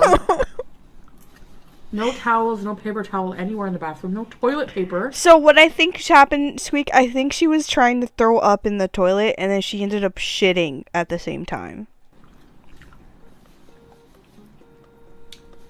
So at this point, I was like panicking. But they didn't wake up. They were still sleeping somehow. I didn't hear any movement. I didn't know what to do. I took my G-string off, cleaned up with some socks and some She took her she used her G-string to clean up her shit and vomit. clothes I had in my bag. You know, I think I had a sweater or something in there. Anyway, it was disgusting. And Like, okay, is it fucked up? Yeah. I would have just left. I would have kept the clothes I had on, washed off in the sink, in the tub. I would even probably use the shower. And then just put on, like, whatever pants I had without the underwear, right? Like, if you shit yourself. Why would you use it to clean? Like, wouldn't you just want to shower yourself off and then leave? Because if you're never seeing these people again, I know it's fucked up, but, like, if that's, like, your only solution because they don't have anything in the bathroom to clean the stuff with, like, wouldn't you just do that instead? Why are you using the G-string as a napkin? I smelled bad. Alright, let's try a bite of this wiener before anything else. This is humongous. There we Ew. go. We're gonna give you a huge beauty bite. Beauty bite, guys. Beauty bite. Take a bite of my wiener. Alright, here goes. She eats in her car a lot, also. Wow. Yes, there's like a billion things you could do. Why would your only, like, I get you're panicking, but what in your mind is like, yeah, let me use the G-string and my socks to clean this and then just leave? Like, what the fuck? That hot dog is juicy. So we're talking, cutting it off. He was very polite, very nice Her guy. contour. Smelled real nice. Not really my type, but you know, I have an open mind, and open legs. No, I'm just joking. I had to make that joke.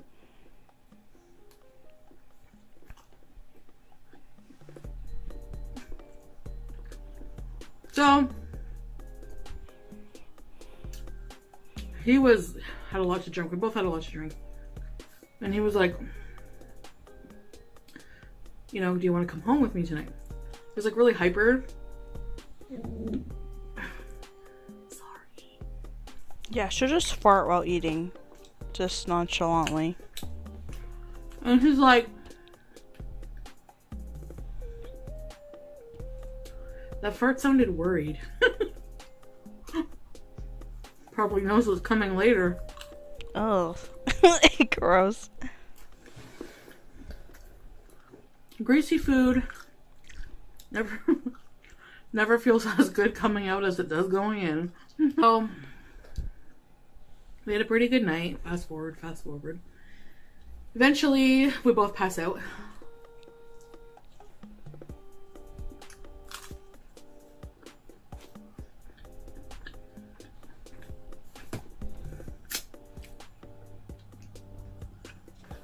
had a lot of fun. No, Squeak, she doesn't ever edit the farts out. Let me see if there's... She will literally just apologize about the fart and then just fart. She also burps, which is whatever you're eating. Here we go. Fart compilation. So in new This relationship, video is 7 minutes long, guys. 7 minutes of farting while eating. I have this thing where I don't like to Oh god, I'm Eat. scared. Because I don't know when they're coming. sleep, I'm scared. fart, or poop in front of my crush. Why? It was mysterious to me.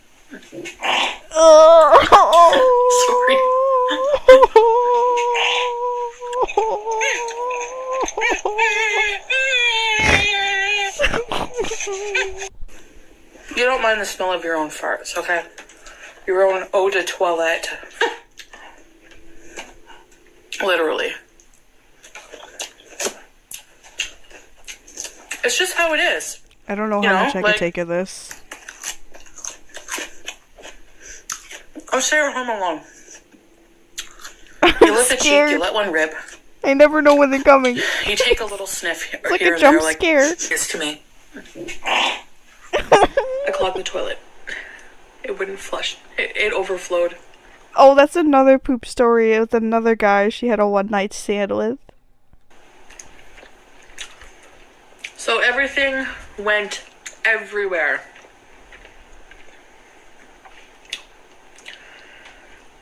And he had to clean it up.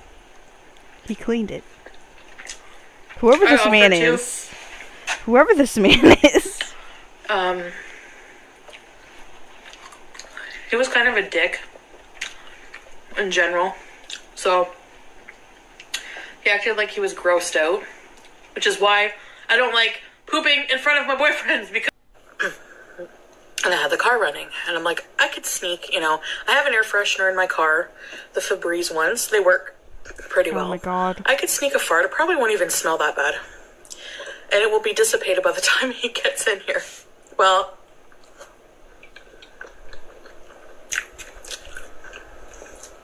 I should have cracked a window because I let it go What the fuck is she eating? and it smelled bad. Really bad. Of course, Murphy's Law, right? What the hell? Where did she get that from? Murphy's Law, right? Really bad. Why does it look like she picked that off a tree? Of course, What is Murphy's that? Law, right? Do you guys see that? Really bad. Look at her arm. Of Where does course, it go? Murphy's Law, right?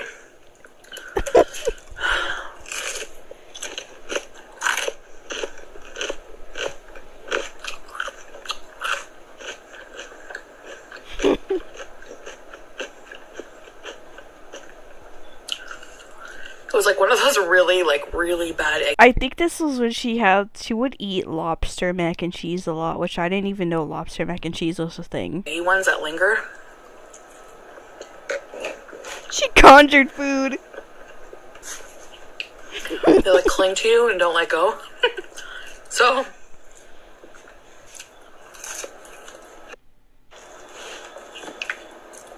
he gets in.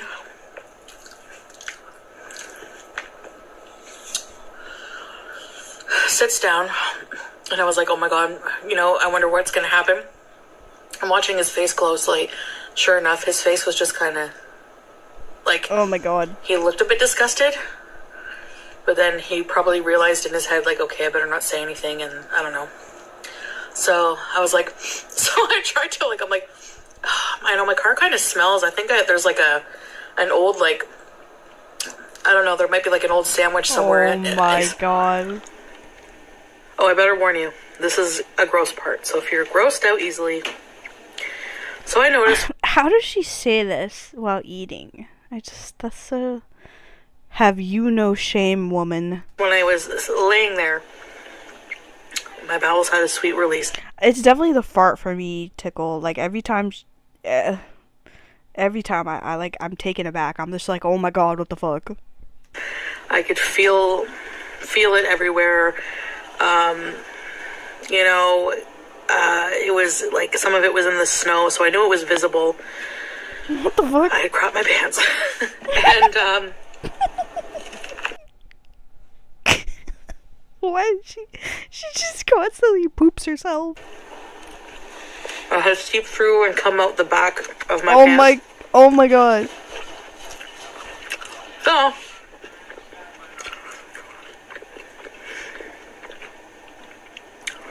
I needed help. I was laying there crying. I was crying. I'm like, somebody help me, and people were just skiing by me. Shitting and farting is like her superpower, Tickle. Just shitting and farting. I have to pee so bad. I'm thinking of going behind a tree. Want me to film that too? That's I'm peace. gonna pee here. Oh, I remember this. What do you think? Nice and isolated, no one would see. Except me. Turn around. Yeah, she just dropped trowel as look it. I don't think that's her, Oh, it but stinks. yeah, she just. Ooh, I can smell it. Whoop. Keep moving. Well, guys, I just peed in the bush because I had to go. Yeah, she just bent So over. bad. It was a mighty stream, Ugh. from what I heard of it. Pete is a really weird guy, also. Okay. Well, No, she didn't piss herself, but she like just pisses in front of Pete. let's keep going. Also, Squeak, it is her diet. She's out of shape, which is, you know, I definitely think there's like a very undeserving, like, there's just plus size people, right, that struggle with their weight, you know? And then there's people like Chantel who are like 400, I think she's 300 pounds right now. Who she can't even walk to the beach. She posted this vlog the other day. She was winded, like going outside of their house in Kuwait and like crossing a street to the beach. She could not breathe and she almost fell over. Like, she knows that her health is really bad. And she just constantly eats fast food every day. Which is like, I know some people, we all know that sometimes you have no other option. But Chantel can cook. She knows how to cook. She has made food before, like for her mukbangs. She knows how to cook. They have lots of sources there for like fresh food, like markets and shit. Like, she just doesn't want to. She loves to eat. Smells really strong. Ran like through the little hall, and it was a small bathroom apartment. So their bedroom was right there beside the bathroom. I'm like, they're gonna hear everything. I find the bathroom, get on my knees, start doing my thing. Oh, this is the other story we already watched. Gross. Okay, what else do we have? We can watch this one, Being a Complete Mess, for 10 minutes straight. She's so happy when she eats.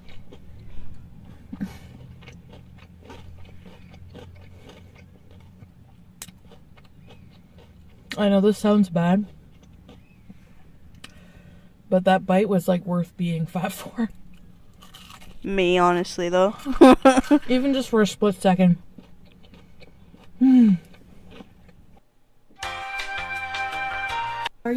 How are you? Good lord. I need a chip right now. Y'all see, she got 3 Subway sandwiches and potato chips on top. Oh my god.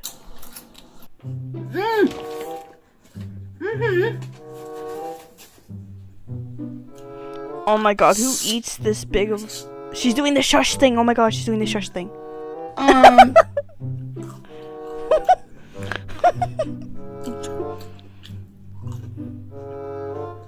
How am I supposed to give this up?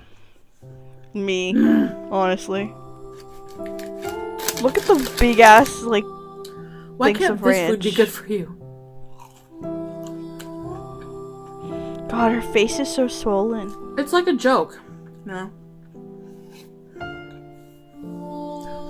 It's like, here, I'm gonna give you all this food your body craves. It's hyper palatable. It's so pleasurable. Releases endorphins in your brain. But you can't have any. Me It's eating not gonna, no, you can have some, a rice bowl. but right now. it's not good for you. Shake my head. MSG.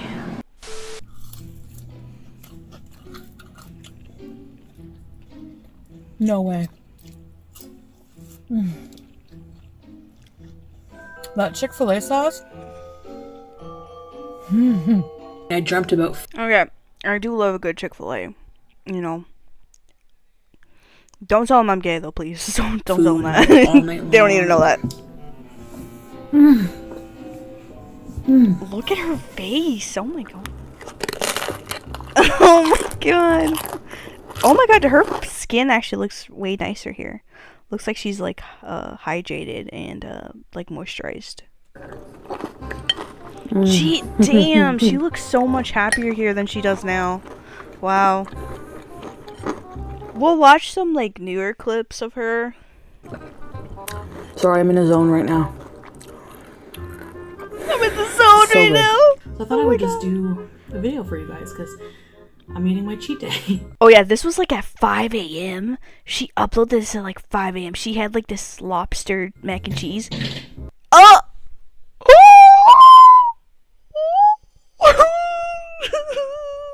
Oh my god. Ew. Anyway, she had like this Bloody Mary and this lobster mac and cheese. It was like 5 a.m. when she uploaded this.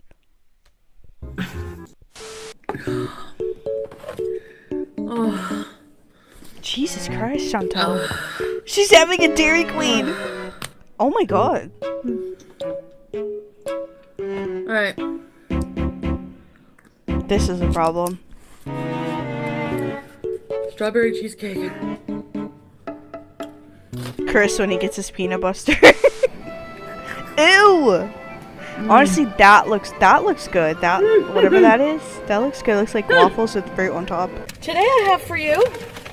Oh, it doesn't even say on the bag, but Five Guys. That's not the first time she took Five Guys. I'm going to the gym after this. Isn't that appropriate? Look at these bad boys. Oh my god. I got the Cajun fries. Ooh, those look good. No, I have no idea what the calories are for this. I don't give a shit. Honestly, I'm sick of it all. I'm sick of dieting. Like, a company reached out to me and wanted to send me a food scale for a review, and I'm like, no, because I'm not measuring my food. I'm refused to fucking measure my food. God.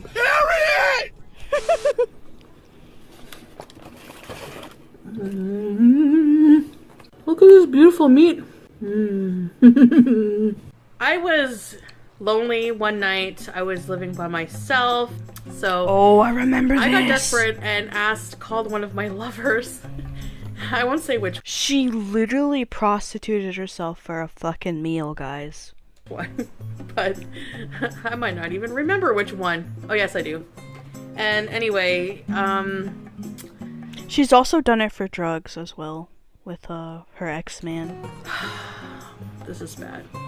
This is like low-key prostitution, but I offered him foreplay if he would come over and bring me a couple of Whoppers. I think it was Whopper Wednesday, and he got there, and I was so mad. It gets worse.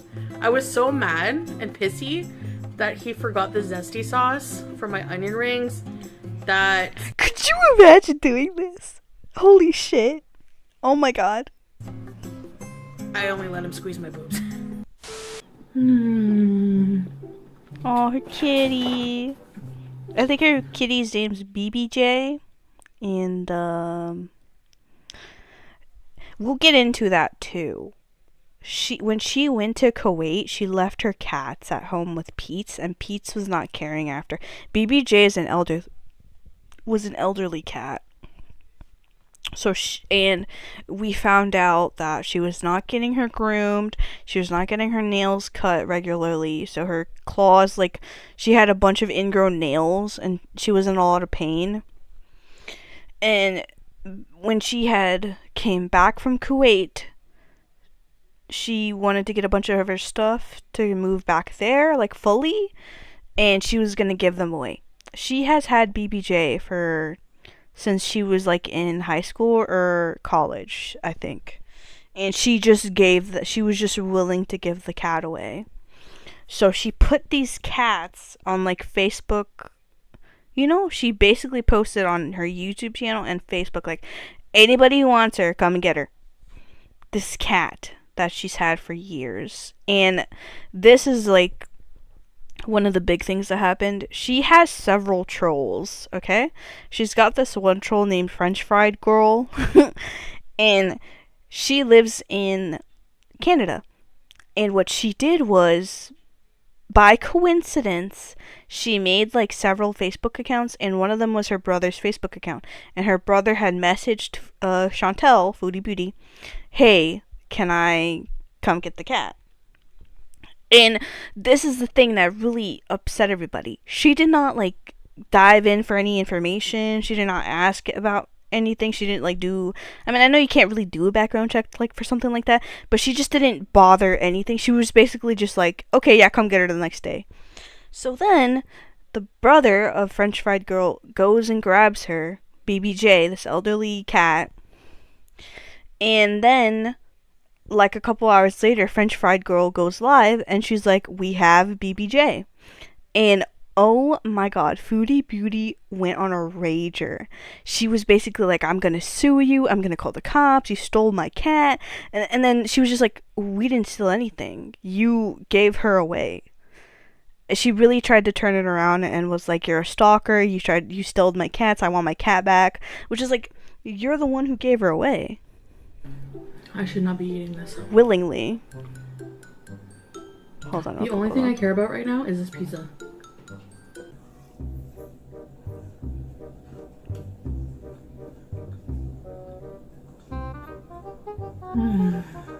Sorry, hold on. Oh, okay.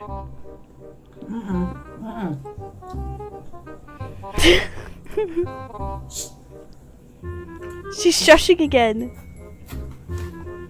Oh yeah, she had the name Big Beautiful Me at one point. Flobby Bobby, Chantel Marie, Chantel Show, The Chantel Show, Big Beautiful Me. That's my, when something's good, I sway. The wig! The wig! She had a wig era when she shaved her head.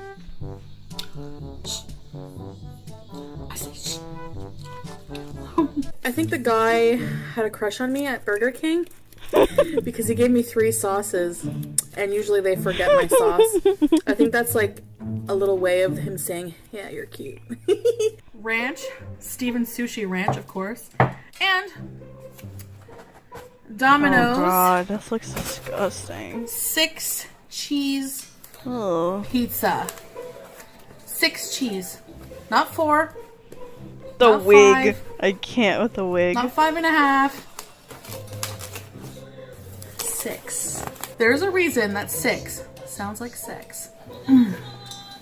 Girl. Ew, Chantal. So let's try this. Let's give you a beauty bite of a chip. Beauty bite. What the fuck is on her sandwich? What the fuck is that? Ew. Yo, what? What is that? What the fuck is that? Holy shit, what is that?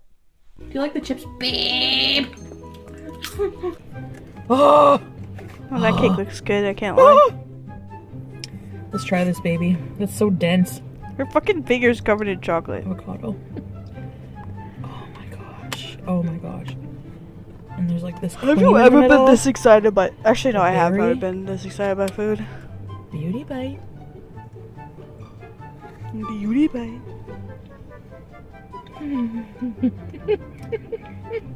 Oh my god. Take a bite of my wiener. Oh, here we go again. The wiener. Y'all want to see her dancing though? Hold on. Wow. That hot dog is juicy. Man. Beauty bite of my schlong wiener. My schlong wiener.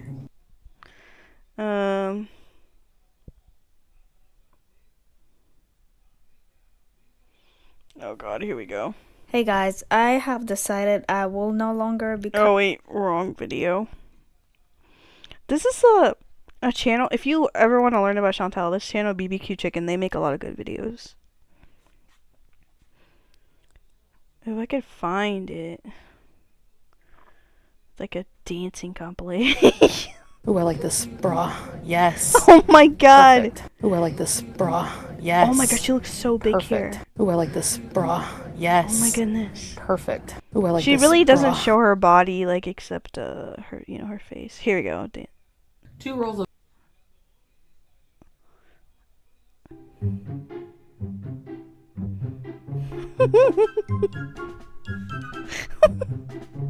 Her try-on holes. Oh yeah, she looks way smaller than she does now.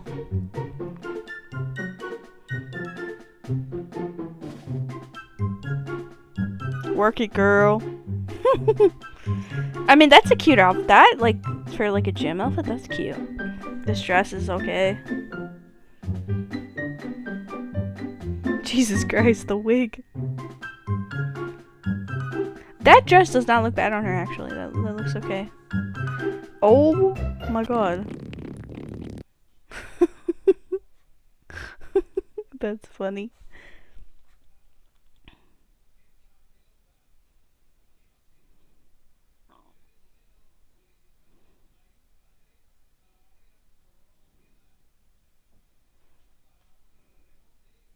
what?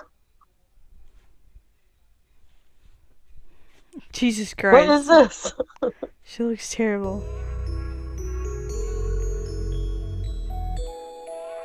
Pathetic. She's so fat, she's so gross, she will never.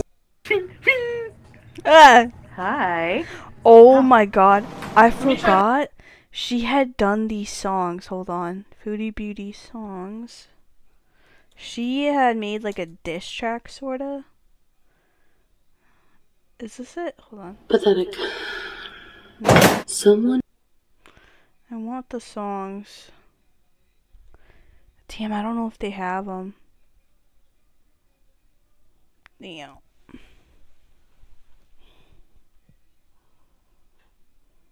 She made like these 2 diss tracks. But yeah, guys, okay. I am so sorry for exposing you to the world of Chantel, Foodie Beauty, Chantel Marie, The Big Beautiful Me, the Chantel Show, Flobby Bobby. I'm so sorry. Now we can get back to The Sims.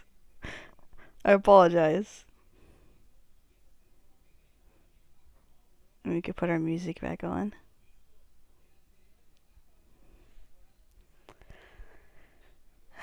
Okay. What is this? Hold on. And Music Biz Marty. Music Biz Marty. Like, I don't have a problem with him messing with Cyrax, but it is clear he is unhinged. Oh shit! I keep dropping this bottle. And what I don't like about him is like when he's just casually like using slurs. I don't know why he does that. At least like when he's doing it not in the situation where he's trolling Cyrax, I'm just like, well, why are you saying that? It's really weird.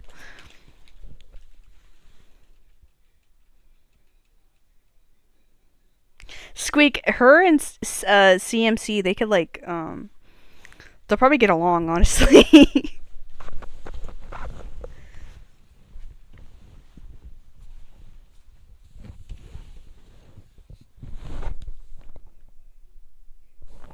Yeah, I definitely support him. Like, he's, you know, messing with Cyrax, yeah. Like, I don't care what he does to Cyrax. And I don't really care what he does to Foodie Beauty, but him and his, like, his, it's not all of his viewers, but, Dave being, like, really homophobic towards Salah, Chantel's husband. They were basically saying like he's gay because he's with her, which is funny because Salah himself is homophobic. He made some homophobic jokes before, so he's also, we're pretty sure he's cheating on Chantel with somebody. So I don't think he's gay, but like that's the thing, that he's gay because he can't be, no one would ever want to be with a woman that size, so he has to be gay, and gay is disgusting, you know. Yeah, Tickle, that's exactly what people were telling Chantel. Like, Chantel, like, you cannot... She was basically blaming, like, her viewers for it. But literally, if you look at the comments, everyone is telling her, Chantel, this Marty guy does not give a fuck. He will dox you. And he will come after you. Like, he does not care. He's ruthless. He doesn't care. And everybody was telling her that. And she kept going. And only now is she sort of like, oh, I'm never going to talk about it again. Like, yeah, girl, that's what they told you to do from the beginning.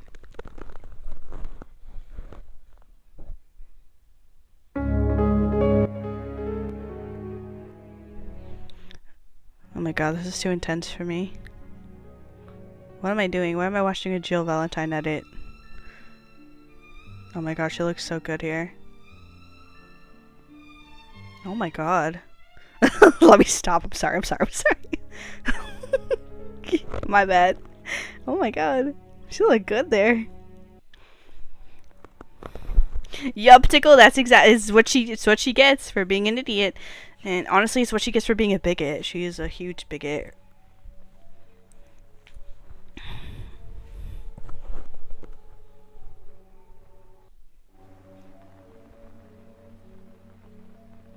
That is what she gets. It's what she deserves. Okay, let's put the Sims back on. Sorry. And we'll make Raiden. Raiden.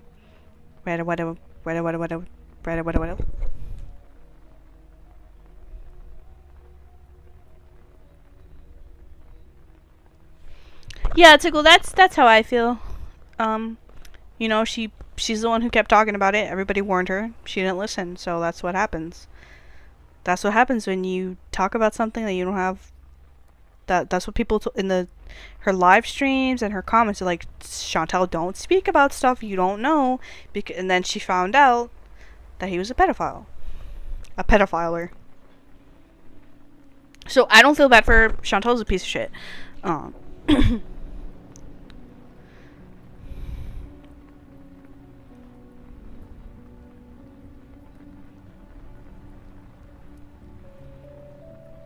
She's also like, when she moved to Kuwait, she was suddenly like, oh, I hate the Western world. I hate everything about it. But she'll eat Burger King every single day in Kuwait. Burger King.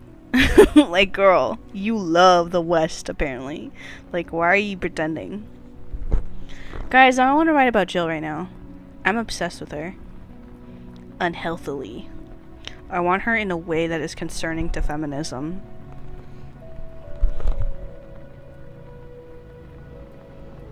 What was I gonna do? Oh yeah, Raiden. Okay. Hold on. Okay. Moschino, San Moschino.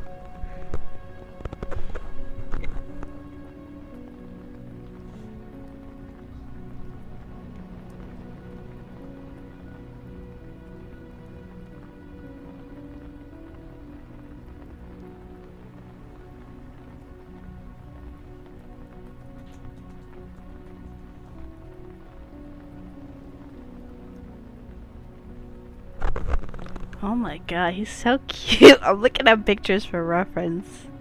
He is so adorable. Oh my god.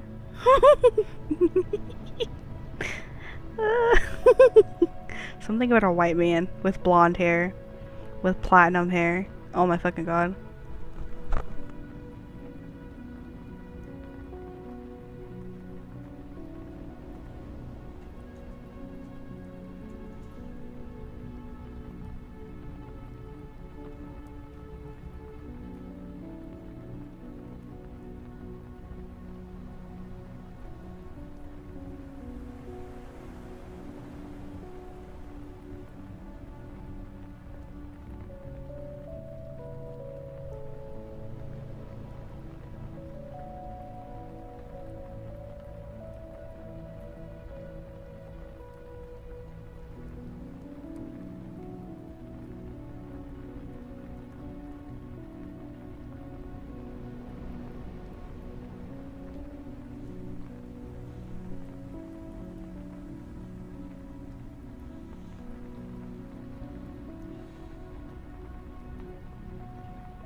kind of want to put on like now that I think about it, like some Paul calls or something. I don't know, just to have something in the background. My brain's a little bit quiet now. I can't believe what I was. This stream has been such a like a jumbled up pot of stuff. It was me raging over Silent Hill, and then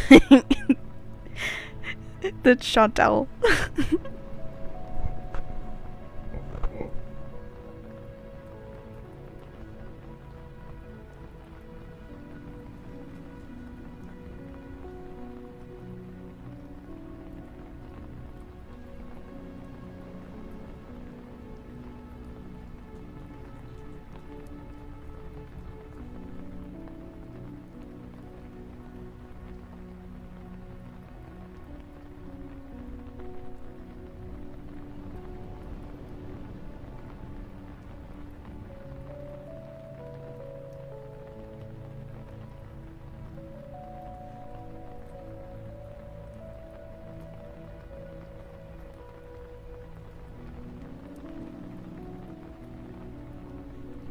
Oh my god, I just realized, what if I put on like fucking some Craigslist horror stories? Oh my god, why are these noses like not matching his at all? Oh, there we go, maybe this one. Oh my god, this looks terrible. What? It was perfect the way it was. Hold on.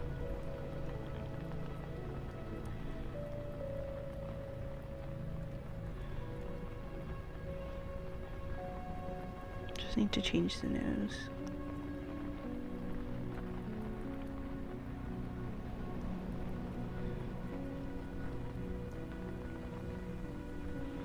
Craigslist horror stories get. Oh my god, I fucking love these. Okay, hold on.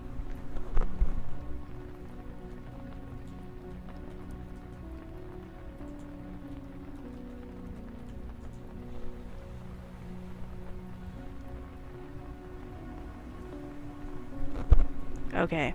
I like listening to Mr. Nightmare ones.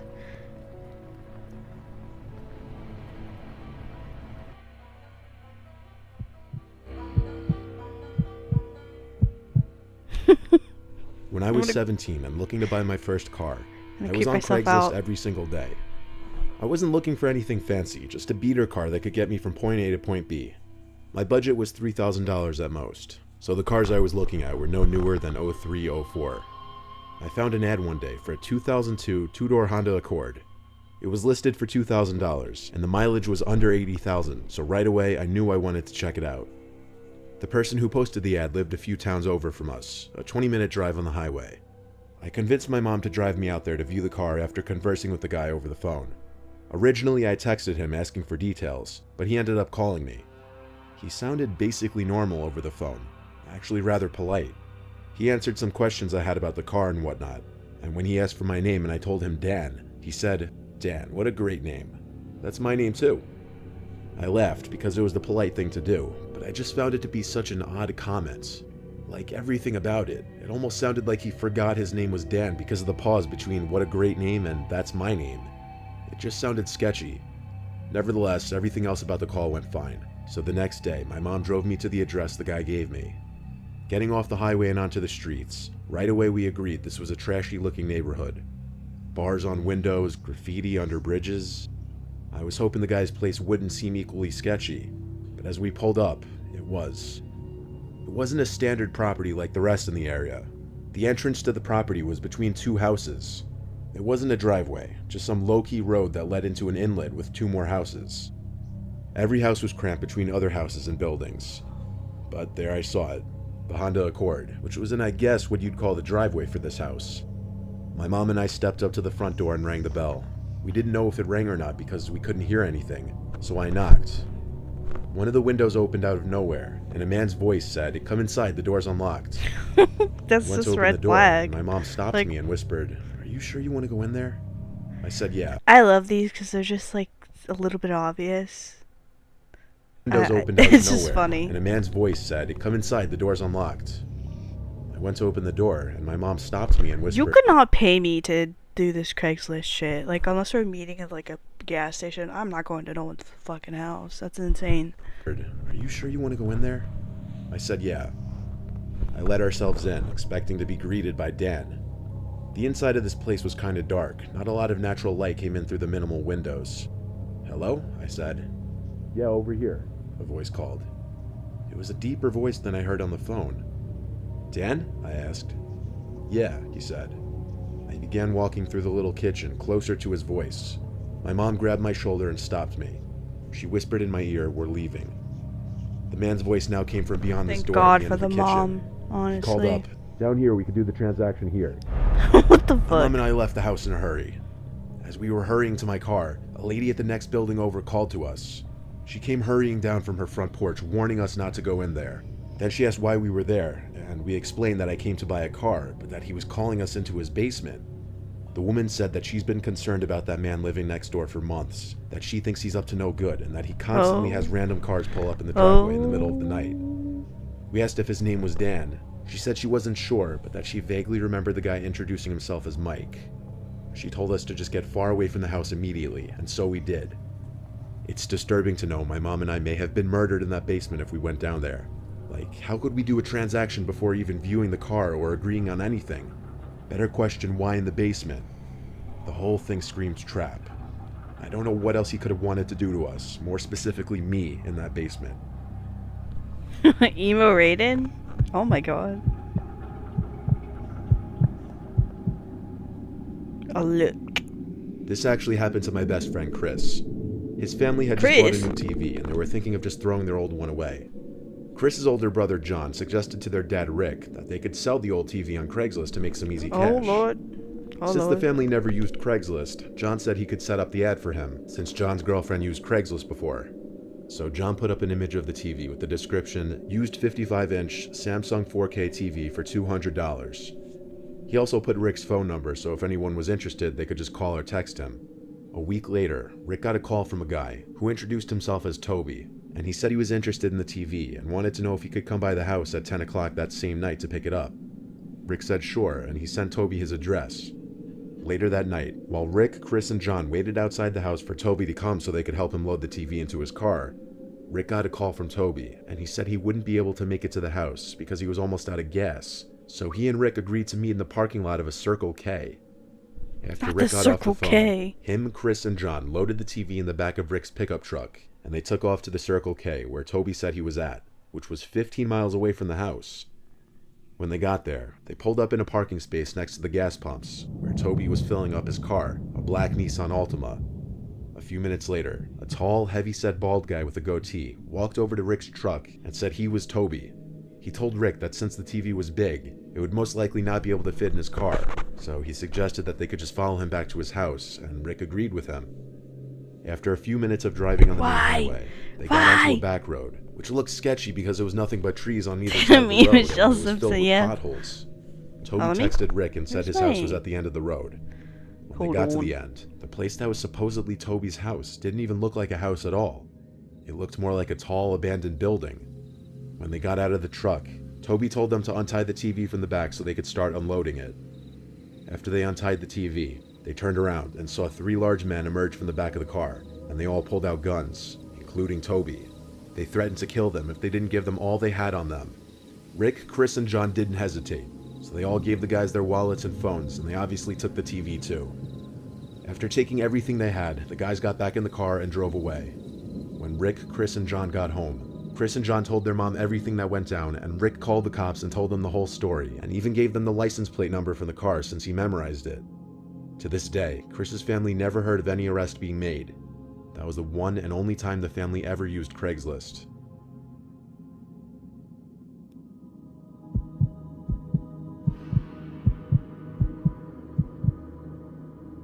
Back in 2012, when Craigslist was more popular, I'd say, my house was broken into and robbed. A bunch of things were stolen, like 2 TVs, my Xbox 360, all of my video games, my hockey skates, and whatever stray cash I had laying around.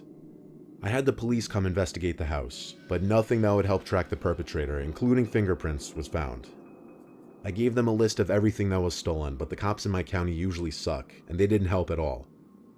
Now I had to replace everything that was stolen. Believe it or not, the Hey, most costly Danny. thing to replace would be the video game collection. Yeah, we're getting. But I was starting with the replacement TVs. I actually. I went to Craigslist. These are more like. They're not paranormal, so. Which makes it a little bit scarier, actually. They're just like dumb people who go willingly to people's houses to pick up stuff from their Craigslist orders. And there was an ad that was posted earlier that day for a 40-inch Panasonic TV for a low price. Panasonic was the brand I had, so I contacted the seller and drove to his house that night. He let me into his disgusting home. It reeked, and the stains in the carpets and general messiness of the place didn't help. He brought me to this back room where the TV Like this, like what the fuck? Why are you staying? As soon as I see this house, I'm leaving. Why are you staying? was. I examined it. Oh my It was God. the exact TV that I had in my living room that was stolen. Then I started to look around the room, and I noticed another smaller TV that was tucked in the corner of the room, as well as an Xbox. The smaller TV looked exactly like my other TV that was stolen. I went to pick up the Xbox and checked the bottom of it for the specific long scratch in the case that mine had. And there it was. That was my Xbox. That was all of my shit. I looked at the guy, who had a confused look on his face, and I said, "Dude, you're the piece of shit that stole my stuff." His expression changed. He played dumb and had an angry tone now. He told me to get out of his house and lifted his shirt, exposing his gun holster. I live in Texas, so he likely had a license to carry. I left the house and called the cops. They arrived to the scene, but the man wouldn't let them in. He insisted they get a warrant and claimed that I was harassing him. I told the cops about my police report and the robbery and everything. They said they wouldn't be able to get a search warrant until the next day. I regretted not getting pictures while inside the room, but I wasn't thinking clearly in the moment. I was furious and I didn't know what to do. But that night, while I was getting ready for bed and doing research about search warrants, lawyers, and different possible outcomes to this situation, I heard a window break downstairs. Immediately, I knew it was him. Following my instincts, I climbed out of my window and down to the small ledge under my window. From there, I jumped to the ground and ran to my neighbor's house. My neighbor let me in while I called the police. They arrived within 10 minutes. I handed the police my spare house key I had hidden on the side of the house, and they investigated the house again. Guns drawn this time, and inside they found him, hidden under my bed. If that's not terrifying, I don't know what is. When I said earlier that cops usually suck, yeah, this was the one time I actually loved cops here. And yes, it was the man who posted the Craigslist ad. He actually broke into my house to kill me that night, as he had his gun on him, and why else would he be hiding under my bed? That doesn't sit well with me, even to this day. Doesn't sit well He was with found me. guilty of breaking and entering What with the intent to fuck? commit murder beyond a reasonable doubt, and was sentenced to 10 years in prison. Even still, I moved to a new town and changed my number. I tried to strip any possible... Yeah, some of these are a little bit exaggerated. Let me see if I could find another one. I want like the creepier ones. Oh, do you guys want to... Oh my god, I'm gonna scare myself. Do you guys want to listen to like... Ew. I might scare myself. Well, you guys are hanging out with me, so maybe I'll be fine. Because there's like... Oh, this one. Here, 3 Craigslist ads. The ads are scarier. They're a little more like... Oof. Craigslist is nowhere near what it used to be. It's been replaced by websites like Facebook Marketplace and Poshmark. Maybe a big reason for this These are stems good. from not just the rampant scams on the website, but also because it's the go-to site for a lot of creeps. So for old time's sake, here are 3 Craigslist ads with disturbing backstories. Yeah, I like these. This was 'Cause an ad there's proof posted of in them, there's, like, Kansas City a month screenshots of ago them. that a viewer by the name of Christian sent in. It's a harmless looking ad for an old vacuum cleaner. This was posted in the 4th Wait, what is that? Listen. The what?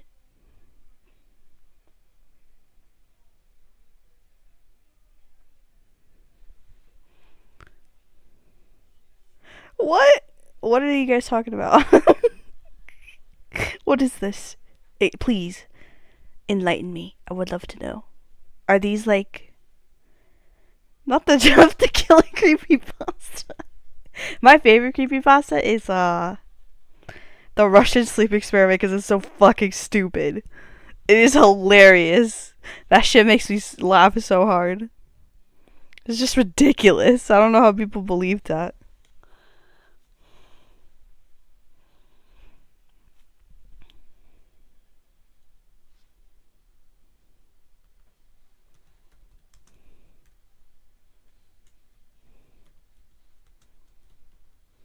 What is the new fish creepypasta?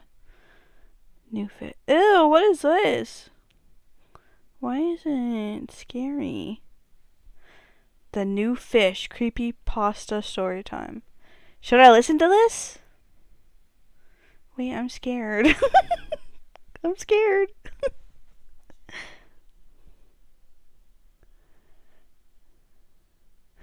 Oh, I can't do the RGs. I'm gonna get scared. I do love Wendigoon though. Some of the ARGs though, I feel like I'm very like.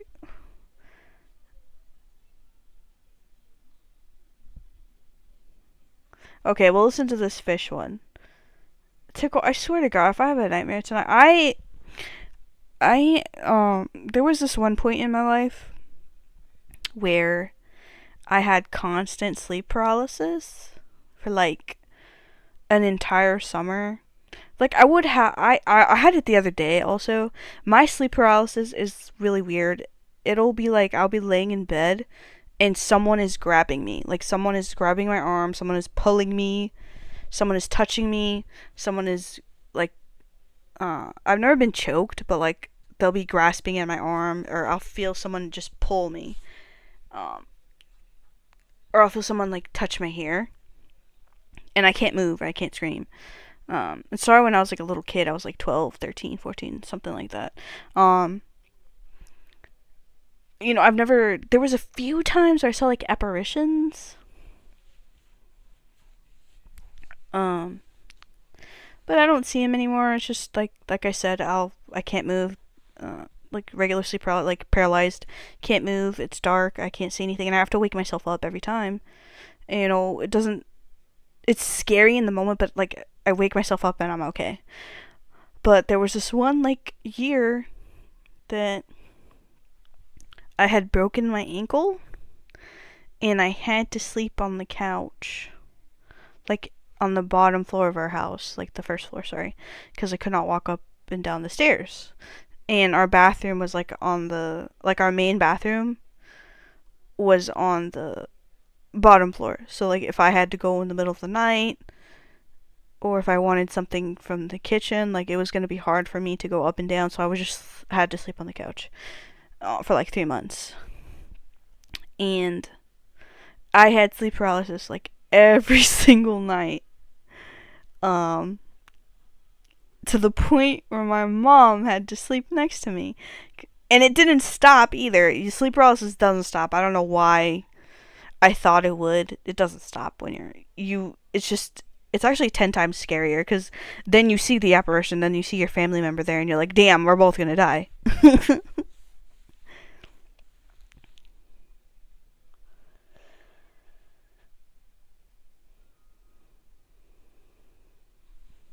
Yeah, that's how it is for me sometimes too.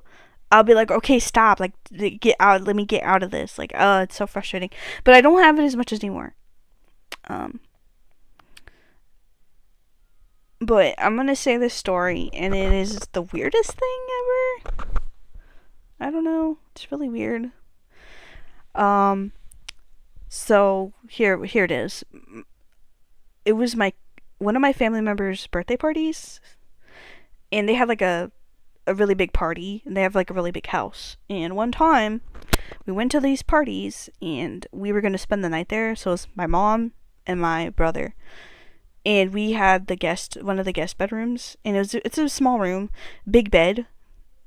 So when you walk in, the bed is there against the wall, and then across from the bed, it's like a little gap, and then it's a closet, like a slide closet. So you slide, like a slide closet, and there's a window on above the bed.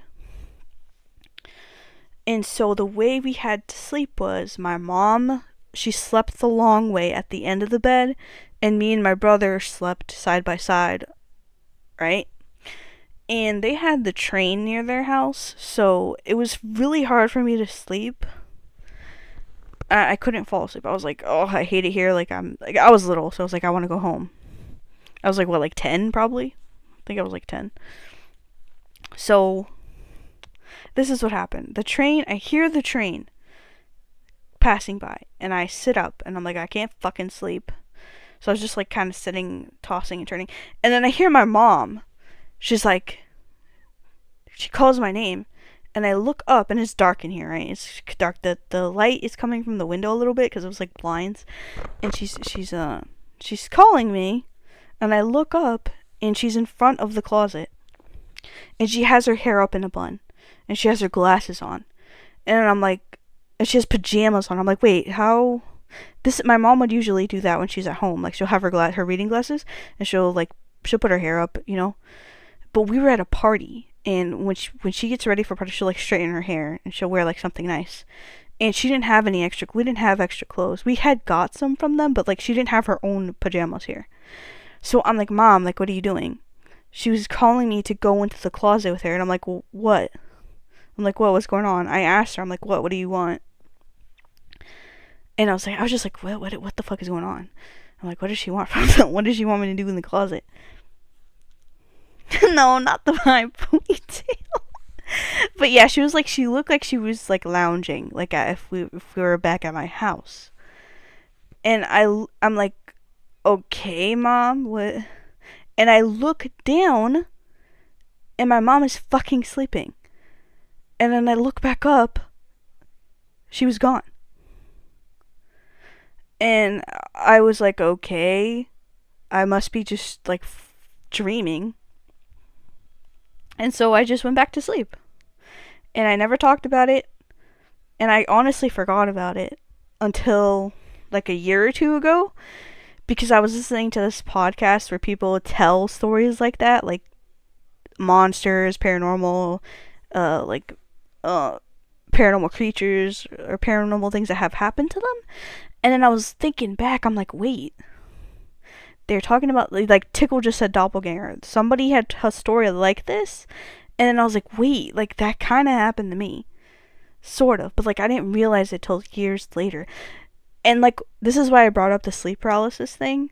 I know what sleep paralysis is. I don't see people talking to me, and I can't move when I have sleep paralysis. I was moving. That's why I was like, that wasn't a fucking dream. Whatever I saw, I don't know what it was, but it wasn't sleep paralysis. Maybe it was a dream. It could have 100% been a dream, but it was not sleep paralysis, is what I was trying to say. And that's all. I mean, I right now, it's a cool story, but honestly, when I think more about it, it probably was a dream. Because I didn't feel any danger. Didn't feel like, because it was my mom. So honestly, I just chalk it up to being like, oh, I was just a kid and I was like having a weird dream. But it was not sleep paralysis, that's all I know. So it probably was just a dream, you know? But I just thought it was really weird. Anyway, let's listen to this fish story. Hey there kids, it's me, Mr. Creepypasta, and before we get started on tonight's story, I'm just going to give you a quick warning that I never really do on any of my stories, but it felt appropriate here. This story deals a lot with prison life. Prison? And as prison life goes, there's quite a few things I don't normally touch on, like very gross situations and sexual violence. So, listener discretion advised. And now, on to tonight's story. Okay. I was jolted awake about an hour ago, confused and disoriented. My heart was pounding and my sheets were soaked in sweat. Some slavering, malevolent horror was in the trailer with me, creeping up on me while I slept with poised claws and razor teeth. The absolute certainty of this coated my mouth with a metallic taste of fear, sour and dry and thick. I grabbed the baseball bat that laid beneath my cot and tiptoed around the cramped darkness of my trailer, straining to hear over the keening of the wind outside and the pounding of my own heart. Of course, there was nothing here except my goldfish And yours truly, a sweaty guy in his underwear. It was the gusting wind that startled me awake. Happens quite often in the late autumn and early winter. The wind rips through the scrub of skeletal trees that surround the trailer park. It charges with a lion's roar into our lonely huddle of frail little shelters. It gibbers and shrieks and pounds on our walls and uses fists of dead leaves and frozen grit. Satisfied I wasn't about to become chow for some unspeakable creature, I laid back down on my squeaky, saggy old cot and tried to get back to sleep. But I couldn't. Instead, I found myself thinking about that night and the penitentiary. They got Kojima? Oh my god.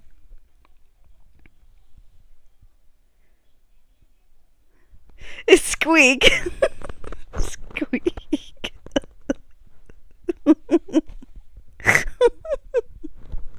Squeak. I can't. Oh wait, you're serious? Wait, is this real? Are you for real? Wait. Wait, are you serious? Oh my god. Oh my god. Oh my god, you're talking about a real creepypasta and my brain is just so polluted. I was like, that's a porn, right? Like you're making a meme about the porn. Oh, now you're promising on Leon. Okay, this is 37 minutes long, so... Penitentiary. Yeah, we could do that after. Night of the lockdown. Kept thinking about Mikey and Big Rob and the rest of them. All of us huddled in a cell with the lights off and the frigid northwest winds howling at the walls. After a while, I gave up trying to sleep. Instead, I sat down in front of the computer and I started typing. I'm no storyteller. Not like Mikey or Hutch. But I'll try my best. When I first came to the pen, the thing that struck me the most about the place was just how much the cons talked. You know, on the occasion when I'd served time in the county jail, there'd been talk, sure, but it was tense and impersonal. When they're only serving a few months, I guess a lot of people feel the situation's too temporary to bother forging any ties with any of their fellow inmates. You'd play cards with your cellies, you'd sit in the day room and watch TV in relative silence. The only time there'd be any noise or action was when a scrap broke out over a card game. Fights were the only thing that passed as excitement in county. Every other moment of the day was comprised of dull, boring nothing. Going in, you just hoped that the food wouldn't be too bad. Your cellie wouldn't end up being a gang member, a meth head biker waiting out a long patch of dead time. People, in other words, people who might beat the shit out of you as a way to pass the hours. The pen, though, it's an incredibly noisy, smelly, vocal environment. I remember very clearly the moment when my little group of new arrivals, we were all let out of the fish tank and into our new home. A pod housing 200 inmates. Son, I was overwhelmed by the deafening din of voices and activity when the hacks marched us, bundles in hand, out onto the range. Of course, there was the obligatory cat calls, wolf whistles, but most of the cons seemed completely oblivious to us. They were busy living the ebb and flow of the penitentiary life. Of course, okay. Not exactly. Oh yeah, this guy's in jail, right? Cons okay. see everything. I mean, alright, I'm trying to pay everything. attention, sorry. But they talk even more. My first cellie wanted both my bail and my ass in that order. Wasn't happening. Oh. Hammered in the mouth and it was on. The fight spilled out of the cell into the quarter of the pod. He was a big, tough old bull, but I had him leaking and his confidence was shaken. Before the COs got us, I'd managed to get the nasty old fuck face down on the floor, and I was whamming away at the back of his head and neck like a jackhammer. And the hacks got there, and one of them laid a size 12 boot upside my skull. The kick knocked my brain clear over the moon. The world immediately went out of focus and stayed that way for almost 12 hours. Spent the next 3 weeks in the hole for fighting. When I got out, I was placed in a different pod. Word had gotten around the fish wasn't exactly new. They had a mean right cross.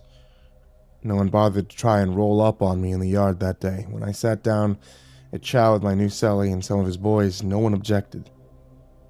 I'd been checked. I passed the test. I wasn't a punk or sissy. I could sit with the men. Yeah, it's a different world. Penn is.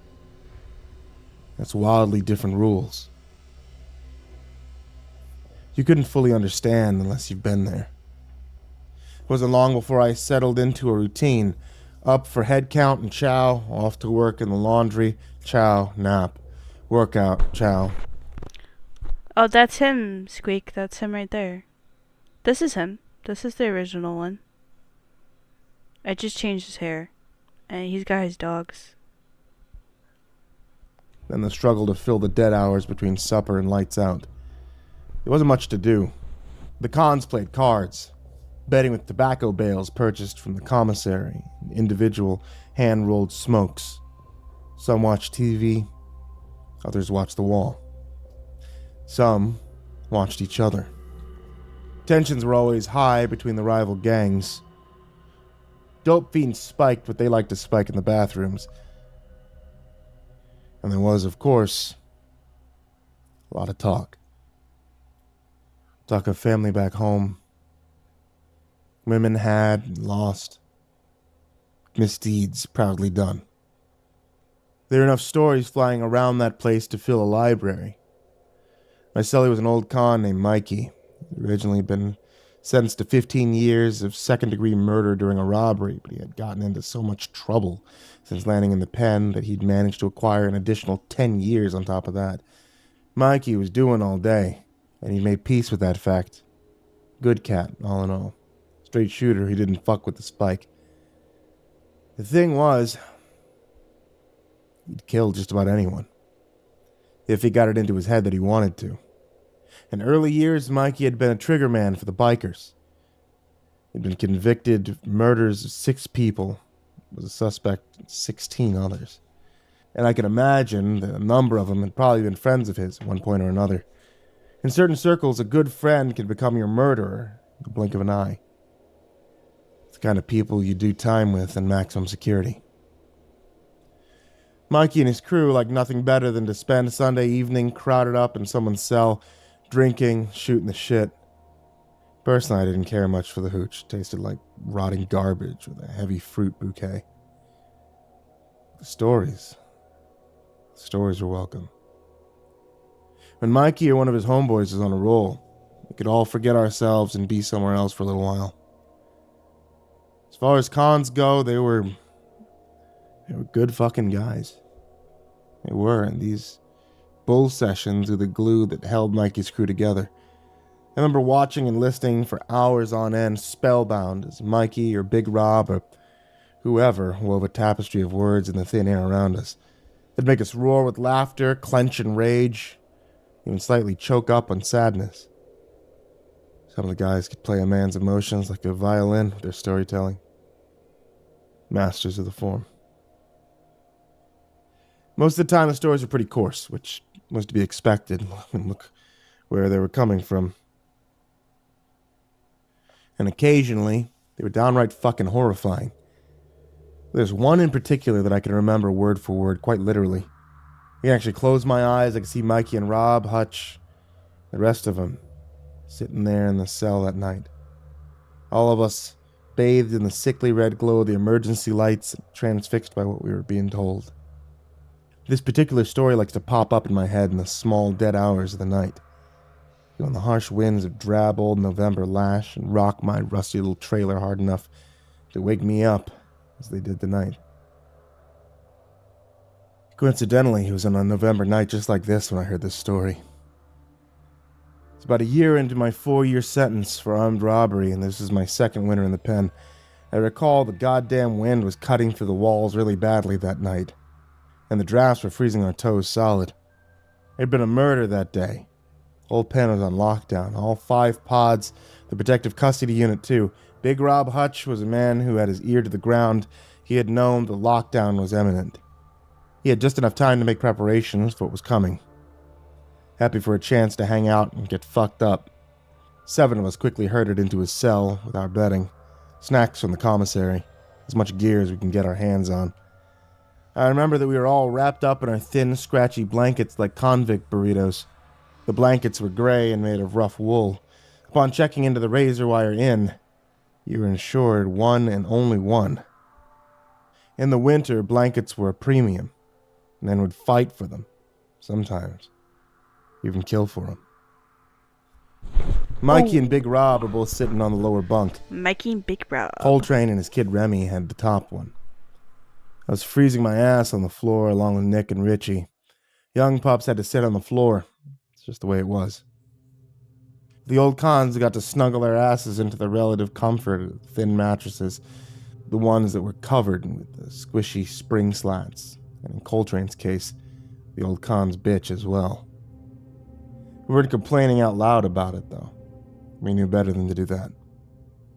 Big Rob was a trustee, and one of his duties was to mop the floors in the prison morgue. He was telling us what had happened when the coroner performed his autopsy on Stutters. Stutters was a junkie who had been suspected of ratting out various other cons to the cops in exchange for smack. He was the reason why the entire pen was on lockdown. He'd been discovered in his bunk after lunch, dead as a day-old dog shit, half full of ragged holes. The shiv was found in a toilet in the shower room. It had been made from plastic bags, heated to melting with a Bic, then compressed to form a sturdy, sharp little weapon. So I'm mopping up where they keep the gurneys, and down by the hall the door opens a bit so I can see the doc leaning over Stutters on the table. He's humming and singing to himself like usual. I'm smiling at how shitty his voice is when all of a sudden the doc says, "Holy shit, did you look at that?" Then he starts gagging and retching, and then get this, he's actually screams, like for real. He fucking screamed. And he yells, "Jesus Christ, it's all over my fucking arm." Runs out of the room. Down the other hall, I'm like, what the fuck is all that about, right? I hear him yelling for his assistant, or whoever, the younger one. They all come running back. I heard one of the assistants say, "Oh, fuck, you gotta be kidding me." Then the smell hits me. And from all the way down that long-ass hallway, it's putrid, boys. Ew. Smell like a combination of rotting flesh and the old shithouse in August. What they do to him? Had to grab my nose and run the fuck out of there. Worst thing I ever smelled. Nick asked, "What was it from?" And shifted uncontrollably where he sat beside the toilet. He was a good bit younger than me. He had just celebrated his 20th birthday a few months ago. It was his first time in. He'd drawn the fucking short straw, 15 years. 8 before he'd be considered for parole. His uncle, unfortunately for Nick, was also serving time in the same facility. He was an upper echelon, Hell's Angel, one who ruled both B-Pod and C-Pod with an iron fist. As a result, Nick was getting the easiest ride a first-timer in the pen ever had. Coltrane and Mikey had personally welcomed the kid into the crew, as per the old man's orders. He was fresh-faced, physically soft. I occasionally wondered if he'd ever really known just how bad it could have been in here for him. "Apparently," Big Rob said, lowering his voice to a husky stage whisper, "Stutters was getting checked for pokes and track marks pretty regularly because he got busted so much for possession. So he started shooting it in his ass. But not like his ass cheek, you dig? I mean, right in the wall of his rectum. He was shooting it right inside his fucking ass, man. Can you imagine that? Pretty soon he developed a fucking horrible abscess. Because of all the fecal Oh my god, some bacteria crap that was living up his old dirt road, the abscess got infected real bad. After a while, it skinned over with a crust of white blood cells and gross stuff. What the fuck? Ballooned out this giant bubble. Bubble got so big, it was eventually closed up the poor fucker's ass. I mean, right fucking shut. He was apparently going around like that for like weeks, man. Like, for real. Weeks. He must have hurt like a bitch. So, Doc saw something kind of bubbling out of the dead fucker's ass, prodded it with his scalp, and pop. Out gushes a metric fuck ton of bloody green pus, full of dead bacteria stinking like the devil's back. Oh my god, I gotta go. Out gushes a metric fuckload of bloody green pus full of dead bacteria and stinging like the devil's ballsack. Oh, fuck, that's just dirty, man. Mikey groaned. And And you know what makes this worse? This is 37 minutes and we're only 15 minutes in, so that means there's more. I'm throwing up all over Hutch. We were all wrinkling our noses in disgust and shaking our heads. Dirty was not nearly adequate for this disgusting image. That ain't it, though, my friend. That ain't it. The worst part, he continued, was the fact that Stutters had been bunged up with his fucking balloon for weeks, so, you know, stopped up his shit canal. So when the doc popped that thing with a scalpel, oh, hell, it was a literal shitstorm. Spurted out of him like a high-pressure hose.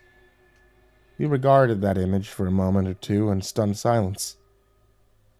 I felt a bit ill. So fucking dirty, Mikey roared. And despite what I just heard, I had to laugh. Coltrane and the others joined in. Remy just looked disgusted. He was filing his nails.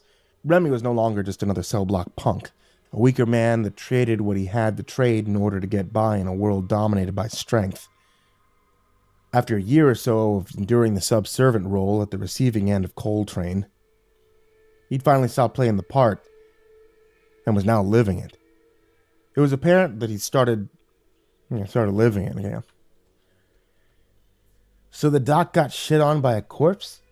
Said Richie, in a slow and dreamy tone.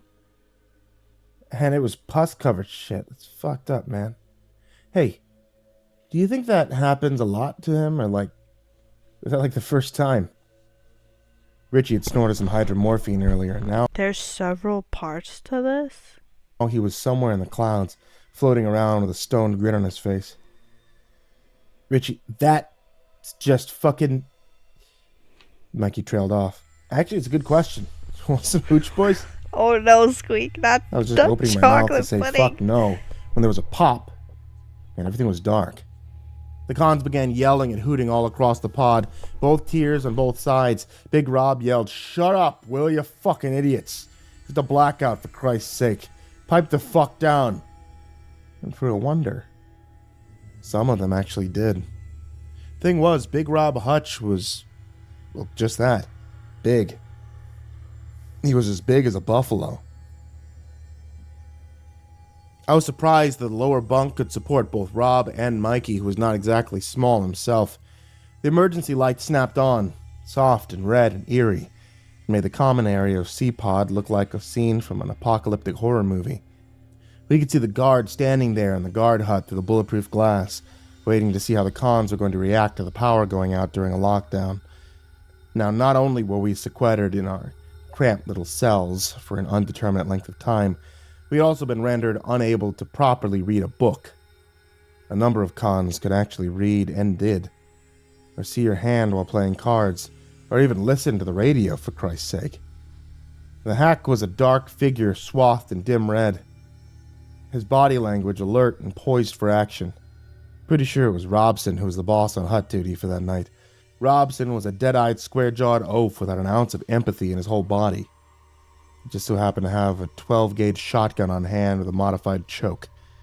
I fervently hoped that no one would take it in their heads to start some serious shit, because if they did, there was a good chance we'd all regret it. There was a lot of hollering and door-kicking around the pod, but it soon became apparent that the ruckus was just for show, and was half-hearted at best. We all silently thanked whoever might be listening that the emergency reaction team wasn't going to be called in. The ERT didn't fuck around. Kevlar-suited, anonymous in their visored helmets, they'd march into the pod and indiscriminately barge into cell after cell, busting heads, whopping out teeth with their batons. Hell, might even get shot. And the ERT shoot to kill. Richie broke the silence. Man, I was getting real worried there for a minute. If the fucking goon squad busted in here, found all our shit, we'd be dicked. Richie was doing 6 years for selling pills. The sentence of a second-time loser. Oxycontin and hydrocodone were his chemical of choice. Faced with the boredom of prison life, he'd started using the product he sold. He was a straight-up junkie by Christmas of that year. Mikey didn't care about anyone using junk. Would even have a little snort here and there himself. But he didn't like addicts. Not one bit. He got Richie out of the crew. Addled by junk, plagued by debt, weak and alone, Richie ended up bunking with some fella from the top tier across from us. The black tier. In a maximum security penitentiary, this was unpleasant connotations.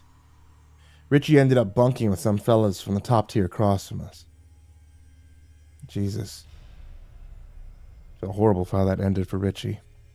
Still do. His desperate last bid to cling to his wretched moral existence only prolonged the inevitable. He was dead within a month. One day after enduring his mourning, God. I'm rambling now, aren't I? Sorry, I do that sometimes. You just have to bear with me. I guess I'm not so good at this, not like Mikey or Hutch. The lonely guy who can't sleep some nights when the shrieking wind could have been mistaken for wailing of lost souls. Shaking, rattling the windows in their frames. Even though I was released from the pen 15 years ago, I still can't shake the feeling that I'm somehow still inside. Just, we're all imprisoned by something, on some level, aren't we? On nights like tonight, my prison is the rusty trailer. My pathetic, menial job. My divorce. My raw, red-eyed fury, unfocused and impotent. Sorrow. Regret. On nights like tonight, my prison is the past. My inability to leave it behind. So there we all were, sitting there in the weird red gloom, listening to all the yelling and bullshit slowly die down. Richie abruptly went on the nod. Nick balanced a shoe on his head. We all chuckled. Coltrane started talking about the hockey game that was about to start. Then abruptly shut up. We were in a lockdown. No electricity. There'd be no hockey game that night, not for us. We passed a J around. When that one was roached, we passed another. Finally, Mikey spoke up and broke the silence. So, who's up for some Twilight Zone shit tonight? I got a good one for you. Remember the last time the power went out, Hutch? Hutch shot him a dark look, then did something very unusual for a hardened con. He shuddered. You want to tell the boys that story? I don't know, man. Why not? Fuck, the lights are out. The winds are howling out there. Perfect time for it. Okay, fuck it. Let's do this. Big Rob cleared his throat and said, Okay, boys. It's time for a scary story. Crowd around the fucking campfire and grab a cup of the fine wine. It's more of a brandy, I think, Hutch. Mikey grinned and offered me some. Reluctantly, I accepted a styrofoam cup of the murky, eye-watering stuff and steered myself to swallow it. I was feeling a bit happier now. Always been a fan of spooky stories. His voice stern, Mikey growled, Okay, first things first. This shit is 100% true, got it? We're not bullshitting about any of this, for real. So don't tell us that we're all full of shit, or you can go have a fucking sleepover with that asshole over at the Hackin' Shack. Got it, Richie groaned, and flopped over onto the floor. He was out of it. This all went down a long time ago, before any of you were here. At least 12 years, I'd say. Mikey? Yeah, for sure. At least that long. Back when these little punks were still giving out hand jobs in juvie. It was a while back anyway. Me and Mikey were both running with different crews back then and different shit. We knew each other. Guess I would have been about your age, he said, pointing down at me. So one day the fish tank had just been emptied out in the pond, right? There's new fish with him, and immediately starts turning heads. I was playing checkers on the tier upstairs. They all came walking through the gate looking like a bunch of lost little lambs down there on the range. Came toddling in behind a couple of the hacks. At the end of the line, he's the prettiest little sweet boy this whole penitentiary had ever seen. I don't play no grab ass like Coltrane up there. This guy, he was, I don't know, an angel or something, you know, too perfect. Picture out of a magazine, you know, slender, fair-haired, heartthrob material. This kid is pretty, all right. Looked like he'd be easy to punk. What? Big Rob took Okay. a moment to pause and force back a Big swig Rob. of the awful, cloying Pruno. A noxious blend of fermented fruit, sugar packets, and yeast. As he grimly swallowed it down, Mikey jumped in and continued the story. New fish immediately drove the whole pod completely fucking nuts. The wolves were losing their mind for real. The guards, they were looking worried. A guy like that can cause a lot of hard feelings between the bulls. Hard feelings usually turn into murder. So they released the other fishies into the care of the boss of the guard hut. Then, they hustled the pretty boy off to a protective custody, post fucking haste. Kept him there for a few days. The wolves didn't forget about him, though. Not for a moment. All the time they're asking about this guy to the trustees who had access to PC. They're asking if the kid's lonely, if he wants a candy bar, or a fuck book, or a baggie of fucking horse, or whatever. They're handing the trustee love notes to give to him, money, weed, all kinds of shit. Finally, con named Holbrook called in some heavy favors. The hacks moved the kid back into the pod, more to the point, to Holbrook's cell. I remember watching as the hacks walked the young fella across the pod up the stairs to his I don't like the direction this is going in. new home. Kid had no expression on those wide blue eyes. Not Kid? at all, just blank. The Holbrook was a big, greasy son of a bitch. Real nasty. You could smell him from 20 feet away. Complete psycho, that guy. Man, I'll tell you. The way his brookie grinned and waited at the door of his cell for his new little bunk buddy to arrive, hell, it made me feel sorry for the kid. He was planning to do bad things to the guy, and you could see it in his grin. He's gonna hurt him. No expression at all on the guy's face when he shows up. I remember thinking that the fishies were rather brave as fuck, just too stupid to understand what was in store for him. Rob tossed back the rest of the hooch in his Dixie cup and tried not to gag. Shit's fucking awful. Who brewed this? Our fine neighbors down the hall, that's who. They managed to hide it in the toilet tank long enough to get her finished. Holy Jesus, it nasty. Fuck.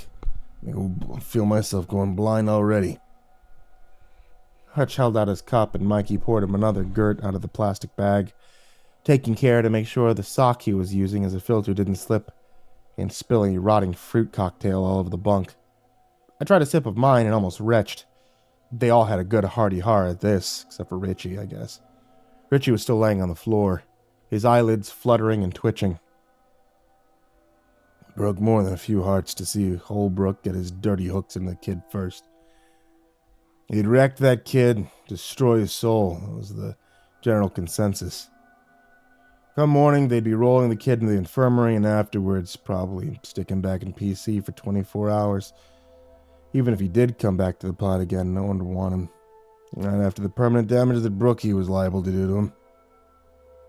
See how lucky you are? Coltrane said to Remy, and his little Frenchman smiled down at his nails in response, then kept filing them, delicately, with all of his concentration. Every now and then I wondered if Remy was already planning the flirtations and indiscretions that would inevitably result in Coltrane's murder. His skull smashed in with 20-pound dumbbell in the weight pit. Coltrane, the bull, who had taken Remy's manhood and eventually transformed him into something that he'd probably never wanted to be. Thinking about it now, I'm pretty sure he was. I can't blame him for it. Rob told us. I heard screaming that night, muffled. But I could hear it. So did my cellie back then, old Johnny Finisi. Whispered up to him, "You hear that shit, man? Fuck, that's awful." It was one of the worst nights here. I heard it too, Mikey interjected. I think we all did, including the bosses on duty that night. No one wanted to check on him because money makes the fucking rules around here, not the warden or the government. It's money. I don't doubt that sick fuck offering big coin for the kid. Some cold son of a bitch sold him without a second thought. Hutch nodded sourly. Money's a whore. That's okay, though. There's a thing called karma, too. And when the morning came, lo and behold, Brookie ain't standing outside of his cell, waiting to be accounted for. Neither's the kid. Whisper popped up real quick, spreading down the lines like a breeze. It said Holbrook went ape shit on the kid last night, killed him. He waited in his cell for the ERT to come in and bust his head.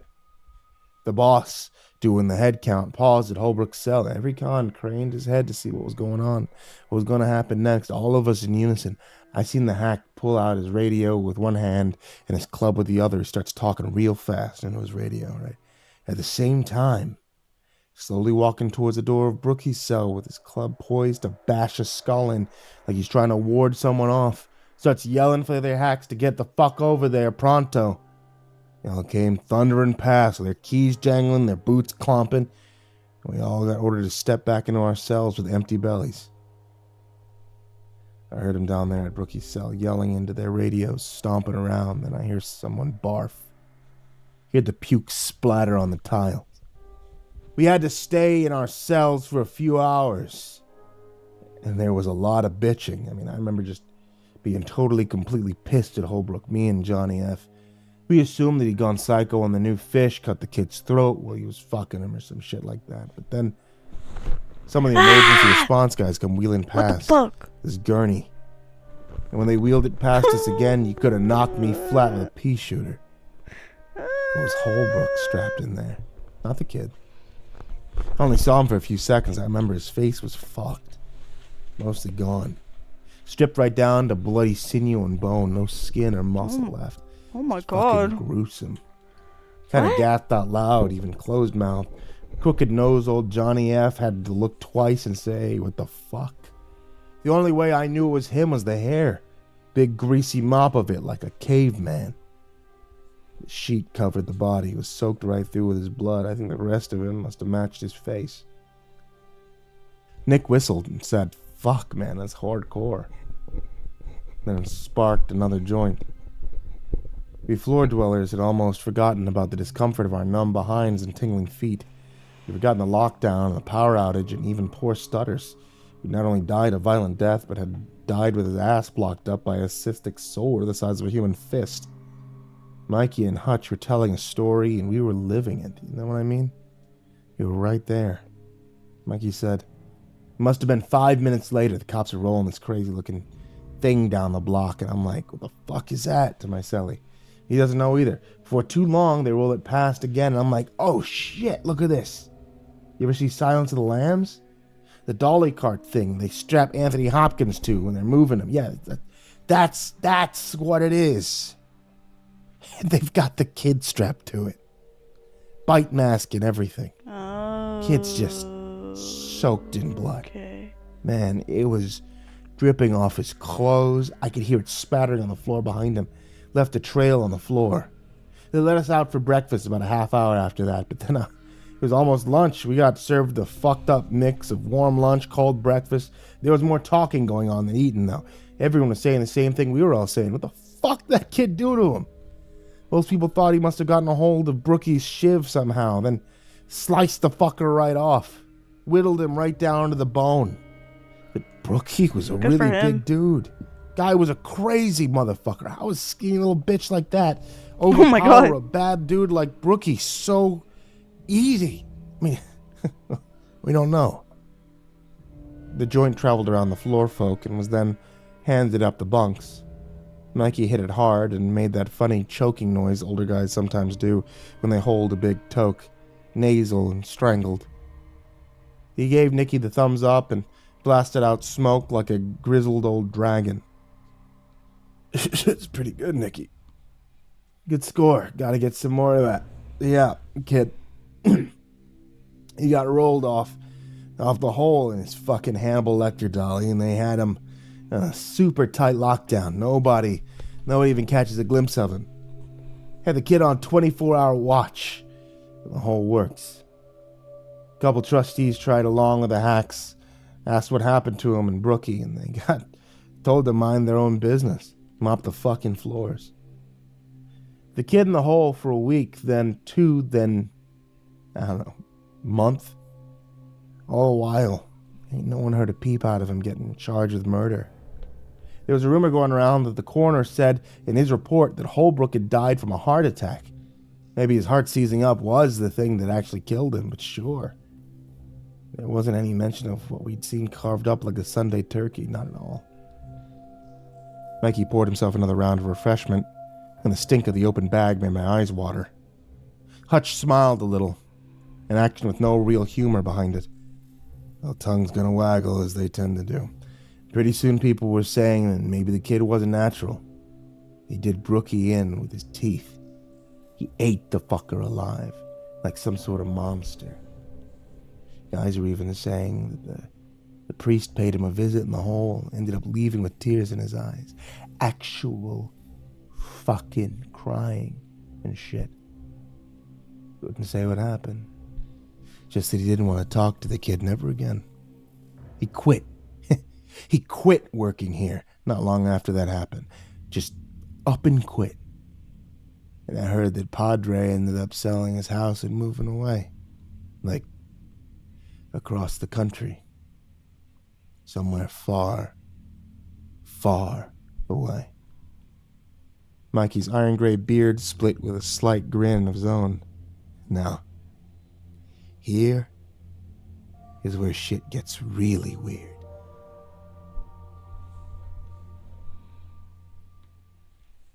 Hey there kids, it's me, Mr. Creepypasta, and thank you so much for watching tonight's video, or by listening to tonight's episode of the pod.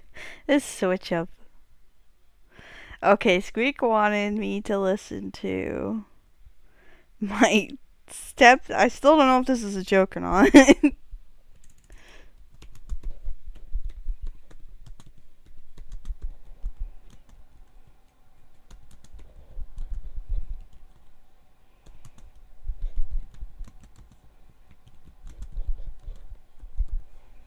Okay, hold on. Oh, it's the same guy. Okay, cool.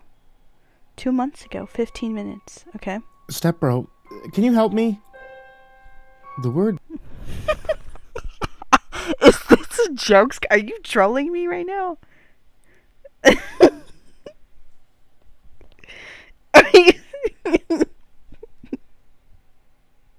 You have to be trolling me. It's woke me from my nap like a slap to the face. I sat up in confusion, groggily wiping the sleep from my eyes as I looked around the dim room. The door to my bedroom was open. The pretentious light of the hallway loomed in the distance. Ew! When my mind scattered to the thumbnail was scary. Recollect what was going on, I felt for my phone in hope of clarity. The screen was blinding. No missed calls, no texts, nothing. Only a little caution sign in the upper right corner near the battery. Okay. No service. Hello? I called, swinging out of bed. I was shocked that I was hearing anything at all. I'm usually a really heavy sleeper. The house felt empty. Abandoned, even. A feeling I was still getting used to in the new house. It sounds like it looks like it's 15 minutes long. So I know it's not a joke, but it's just so fucking funny to me. Whoever wrote this knew what they were writing. That's the thing. My mother had recently remarried after over a decade of being single. The man had money, the kind where your house echoes because there's not enough furniture or bodies to fill the space. The only thing stranger than your mom shacking up with someone 15 years older than her is house-sitting their empty home on spring break. Oop, Lisa! That's I me with called Ethan. Once more and got nothing but silence. He's 15 years older Lisa's than me. my stepsister. Whereas I had volunteered to sit out their ravishing vacation in exchange to catch up on Elden Ring and jerk off in peace. Lisa had skipped to go wild while Dad was away. Our dorms were closed for the holiday, making each other annoyed acquaintances for the week. We're both in our early 20s and single, and we don't care much for each other. I remembered laying down for a nap in preparation of pulling an all-nighter while Lisa waited for her ride, dressed in an outfit her father would shriek at. She said she'd be back late. And it was only 9 p.m. Hello? My voice echoed again. Standing in the doorway, the house was especially dark. Every light was off, the only residual glow coming from a single doorway downstairs. The laundry room. Step bro, can you help me? A voice beckoned from downstairs, making me jump. It was faint, but just loud enough to hear. It sounded like Lisa, but it sounded muffled. I sighed, already irritated. Lisa, what are you doing? I thought you were out, I called, heading down the hall. I flipped every switch as I went, trying to bring in as much light as I could. The place was creepy in the dark. I came home to change, she slurred like she'd been drinking, and I got stuck. Down the stairs, past the framed doctorates and awards. Stuck in what? I asked on the stairs, awaiting the reply. There was a moment of silence, like she was thinking about it. The washing machine. Can you help me? She answered pitifully. She had to be fucking with me. Are you fucking with me? I asked, scoffing. The implication of the situation was not lost on me. No, I'm not. Look, I got sick and threw up, stepbro. Like a lot. I couldn't keep enough down. I tried to get some clothes out of the chain. It's like a succubus, no? That's what I think it is. It's like a succubus who's like, come here, and it's like a ghost. And I got stuck, alright? Now will you help me out or not, please? I looked at the bright doorway of the laundry room. The tiles, stark white and pristine. Something felt wrong, like I was being set up. I thought maybe it was some kind of prank, like a TikTok trend, you know? I considered just leaving her there. I mean, she was a bit of a brat, and she'd been nothing but unpleasant since the recent marriage.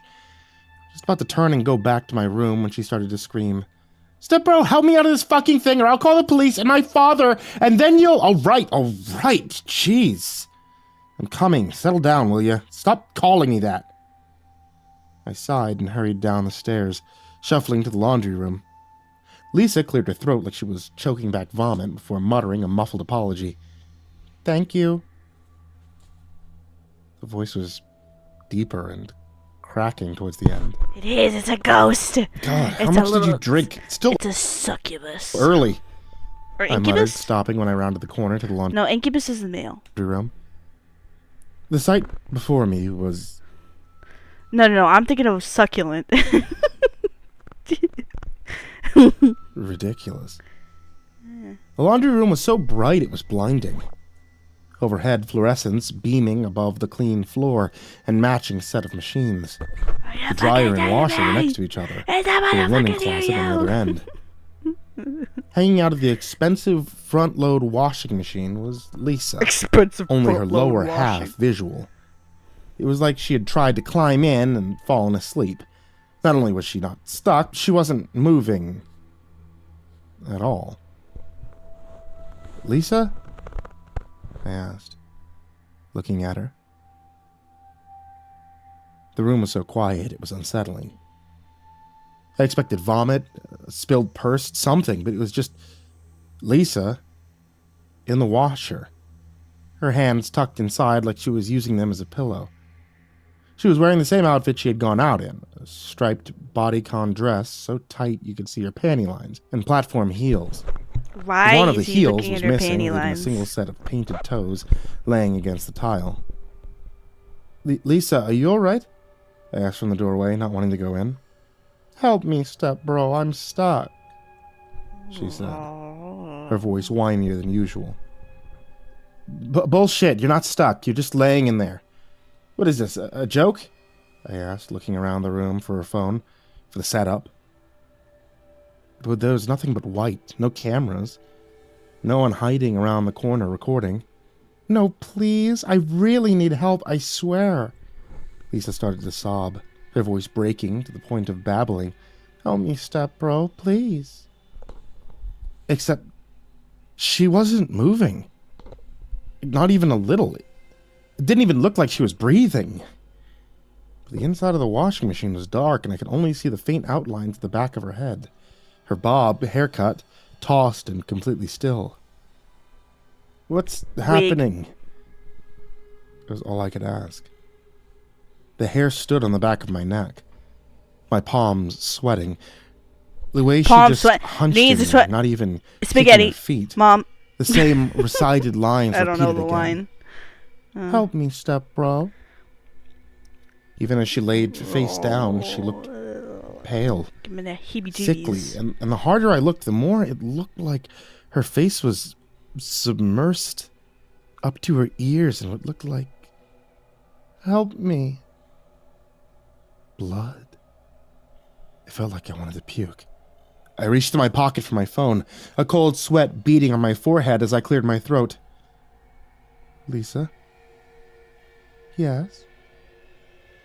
What's my name?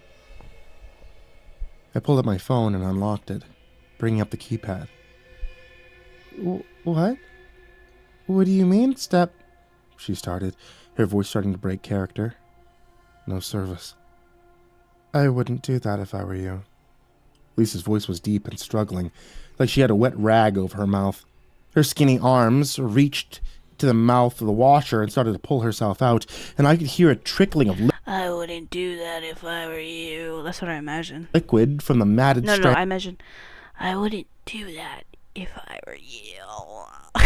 of her hair. She pulled her head from the washer, and with it a splash of deep red that washed over the tile. Her face was gone. Oh, God. Lisa's devastated cavity of a face coughed, a sputter of blood painting the wall next to her. She reached for me with mangled hands, each digit broken in different directions. She tried to stand with her bare foot and slipped. I left her there. I ran as fast as I could, bounding up the steps to the sounds of her trying to get up on the slippery tile. A guttural moan echoed after me, an angry call that chilled my bones. The lights flickered at the sound, blinking erratically until the noise stopped. Back down the hall and into my bedroom, I slammed the door behind me and locked it, frantically looking around somewhere to hide. I could hear them coming. One bare foot, followed by the heel. It was clumsy, but it was gaining fast. I considered hiding under the bed, but it was too low to the ground. I didn't know if I'd fit. I didn't want to get stuck myself. Lisa slammed into the door, and the hinges rattled. It wasn't going to hold for long. I didn't have enough time. The closet was my only chance. I opened the door as quickly as I could and ducked into the clothes, pulling it behind me before huddling under them in a ball. As soon as I sat on the carpet, I heard a squelch, like I had sat in something. He says what? A cold, wet substance soaked into the seat of my pants. The door to my bedroom exploded. This is what happens when you watch too much Wood porn. splintered inward, and I watched through the slats of the closet door as Lisa slithered in. The porn scenarios start to haunt you. Wormed her way through the hole in the door, the bleeding crater in her face reverberating angrily as her head whipped around. She flopped on the bed first, and when she couldn't find me, she slithered underneath it. I watched in horror as she would temporarily pause after every movement to sniff the air, her head twitching as she knocked things over in my room in the process. Step, bro. The monster gurgled slowly, moving impossibly as it blindly scoured the room. It twisted so far I heard ribs break, and when it propped itself up with its hands, the flesh would tear, exposing bones. Wrists cracked, knees twisted, and tendons tore. With an angry shriek, the monster slithered out of my Damn, he's spitting right now. He could put this in like in a rap song. room. I heard it rampaging through the house and into my mom's room and then into Lisa's when it couldn't find me. And when it had no luck, I heard it moving downstairs, and I listened to its path of destruction as it tried to find me. When it got quiet for a while, I chanced to look at my phone to see what I was sitting in. As soon as the light went on, I had to resist the urge to scream, holding my breath and nearly pissing myself when I finally saw it was soaking into my clothes. The carpet was caked in blood. A splotch of heavy crimson that had sprayed outward and onto my clothes. Inches away from where I sat was a single high-heeled shoe. A blood-stained phone. Lisa's. I wiped the blood from her phone and unlocked it to see the same sickening icon of no service. I tried calling 911 with both her phone and mine. The call just wouldn't go through, even when you hit emergency service. I tried to check her recents, see if I could find any answers to what was going on. Her call logs showed several incomplete calls. 5 to the police, 4 to her father, 7 to me. None of them were able to connect. I checked her texts. The last one that went through was outgoing, a response to contact labeled only as him. It said, "Still picking you up? I want to get up in some guts." To which she replied with a thumbs up emoji. I don't know who him is, but it's not the part that unsettles me the most. It's the 9 failed texts that she sent to me that never made it through, while I was 5 feet away, sleeping. "Kyle, wake up. My Tinder date followed me home. I'm hiding in your closet. Kyle, what the fuck? He's in here. I don't have service. I tried to wake you up. I think... What the fuck is going on? Wait. So she's a zombie? Or what? I thought she was a zombie. What's going on? He can hear me. I don't want him to find me. Why am I questioning it? There's 5 minutes left. Oh shit. Okay. I've been in here for a while now. My phone's about... I don't want him to find me. Kyle, wake the fuck up. Kyle! I've been in here for a while now. My phone's about to die. I don't know what it is, but it's still down there.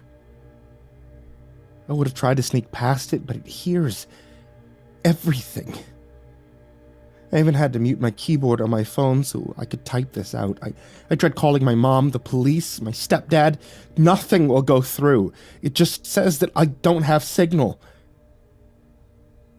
I thought of jumping out the window, but I think it'll get me before I can get out. It's gotten faster the more of Lisa it leaves behind. Last I heard, it was moving things around and stacking them like it's trying to keep me from getting out. I'm going to try to post this somewhere and see if I can get enough signal for it to go through. If you get this, please, send help. We're listening to creepypastas, Viral. If you get in here, do not help her out of the washing machine. Lisa, I'm sorry. I think I might try the window after all.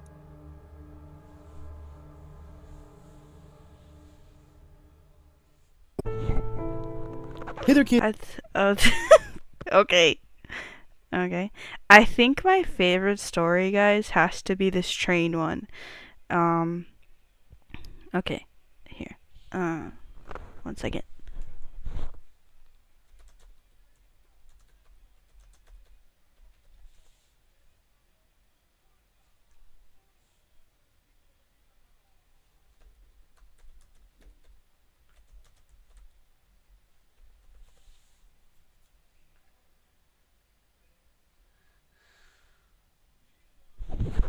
It's Kisaragi Station.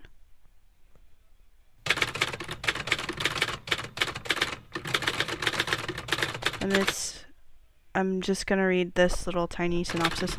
2chan story from 2chan is like Japanese 4chan story from 2004, posted in the middle of a thread called Post About Strange Occurrences Around You, thread 26. The poster was anonymous at first, but started attaching their name later. This may just be my imagination. Can I post it anyway? Go on. What's going on? I've been riding a certain train for a while, but something seems off. I always take this train to work, but it hasn't stopped at any stations for the past 20 minutes or so. And for context, they're talking in the thread, so like it's like several people, but the main person is talking about the station she's at. It usually only takes 5 minutes, 7 or 8 at worst. Oh, and there's 5 other passengers, but they're all sleeping. Did you take the express train by mistake? Is it a high-speed train? Well, it's possible. I may have just missed my stop. I'll wait a little longer. If anything else strange occurs, I might bring it up here. Try going to the car on the end to see the conductor, maybe. It would be really bad if the driver had an epileptic fit or something. You should check on the conductor. Still not sign of stopping, so alright, I'll take a look. There were blinds or something covering the window, so I couldn't see the conductor or the driver. The route is a private railway in Shizuoka. Knock on the window. I tried that, but nobody answered. Can you see out the window? Names of stations you're passing, etc.? We came out of a tunnel, so we're dropping speed slightly. There usually aren't any tunnels, though. It's a train from Shin Hamamatsu. Looks like we're finally stopping at a station. You aren't going to get off there, are you? We're stopped at Kisaragi Station. I wonder if I should get off. I've never heard of this place before. Definitely check it out. No. Stay on until the last stop. No, but it's probably already departing now. When did you get on the train? I've gotten off the train. The station's unmanned. I believe I got on the train at 11:40. I'm not finding any information on Kisaragi Station. And Hasumi, your train was going for over an hour? Well, that's really strange. Yeah, I'm not getting any results for Kisaragi Station. I'm looking for a schedule so I can get back, but I can't find one. The train is still stopped, so it'd probably be safest to get back on. Well, it left while I was writing that. Is there anyone nearby or any buildings? It's cold out, so be careful. I'll look for a taxi from the station. Thank you very much. Sounds good. Take care. Way past the last train at an unmanned station? Really questionable if you'll have any luck finding a taxi there. And so Hasumi became an inhabitant of the two-dimensional world. There don't seem to be any taxis anywhere. Call 110? Call the taxi company? Why is this guy not? It might be just me, but I feel like he's not narrating it good enough. I can... okay, hold on. 1 second. Let me see if I can find it back. There was one I listened to last time. I tried to find that one.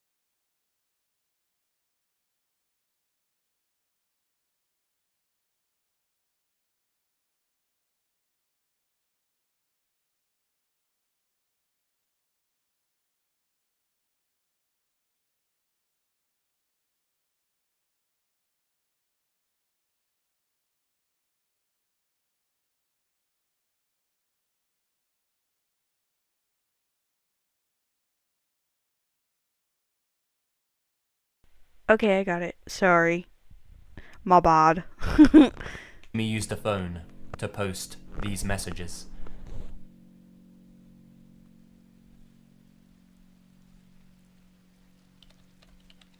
Hey guys, Hasumi here. I think this may just be my imagination, but can I post it anyway? Go ahead. Yeah, what's going on? I've been riding a certain train for a while, but something seems off. I always take this train to work, but it hasn't stopped at any stations for the past 20 minutes or so. It usually only takes 5 minutes, or at the most 7 or 8. There's 5 other passengers, but they're all asleep. I think you probably took the express train by mistake. Well, it's possible I may have just missed my stop. I'll wait a little longer. If anything else strange occurs, I might bring it up here. Maybe try going to the carriage on the end to see if the conductor's there? Yeah, it would be really bad if he's fallen asleep or something. I tried going to the end of the carriage, but there were blinds or something covering the window, so I couldn't see the driver. Did you try knocking on the window? I tried that, but nobody answered. Can you see out of the window? Try and see if you can spot the names of the stations you're passing. The train just came out of a tunnel. There usually aren't any tunnels. I can't see out the window, but I got on the train from Shin Hamamatsu Station. We're slowing down. Looks like we're finally stopping at a station. We've stopped at Kisaragi Station. I wonder if I should get off. I've never heard of this place before. You should get off here and try to find someone. No, stay on until the last stop. The last station is more likely to have a taxi. Well, I've gotten off the train, but there's no one here. I'm searching for Kisaragi Station on the internet, but it doesn't seem to exist. Yeah, I'm not getting any results for Kisaragi Station either. I'm looking for a train timetable on the station, but I can't find it. The train is still stopped, so it'll probably be safest to go back on. No. It just left while I was writing that. Why don't you try leaving the station and look for someone? Or why don't you see if you can find a taxi? I'll look for a taxi from the station. Thank you very much. Okay, sounds good. Take care.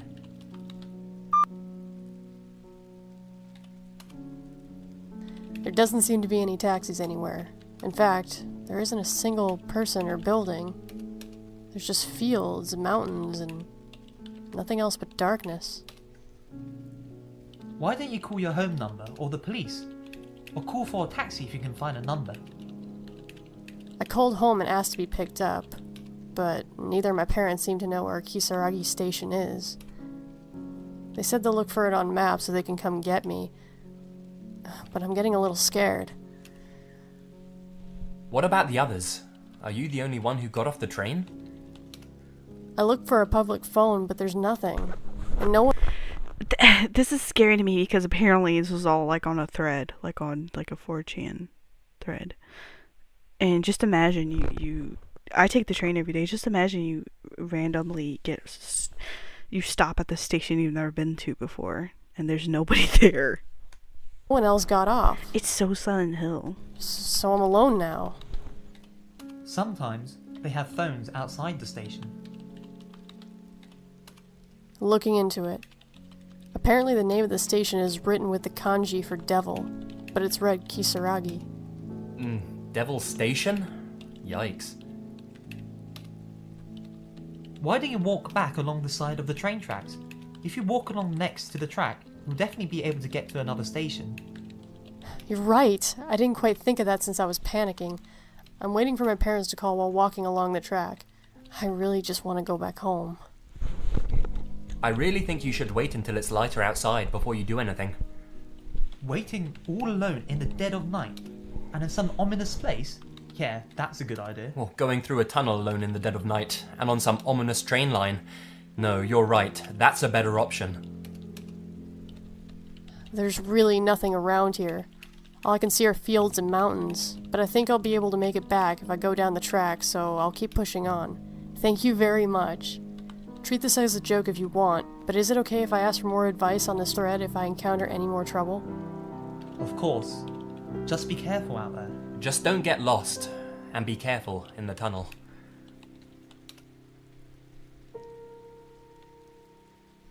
My parents can't seem to find where I am, so I called the police and explained my situation, but they thought it was a prank and they got angry at me. I got scared and apologized. Apologize for what? Should probably give up for today. Just wait for the first train in the early morning. I hear what sounds like beating drums mixed with some kind of bell way off in the distance. I'm scared. Honestly, I have no idea what to do at this point. A drum and bell ringing? Are they having a festival or what? You might think I'm kidding, but I'm too scared to look behind me. I want to go back to the station, but I don't dare turn around. Just run, and don't look back. You can't go back to the station now. Keep going through the tunnel. I'm sure you'll find you're not too far. He's right though. Don't look back. Someone behind me just yelled, "Hey, don't walk on the track, that's dangerous." I looked around expecting to see an attendant and saw one-legged old man, and then he vanished. I think I'm too scared to move. I told you not to look back. Just run. Calm down and listen to me, okay? Check out where that drum's coming from. There's bound to be someone playing it. Where the hell are you planning on leading Hasumi? That's a bad idea. I can't run any further. I'm too tired. The drumming sounds are getting a little closer. Wait for dawn. It won't be as scary in the daylight.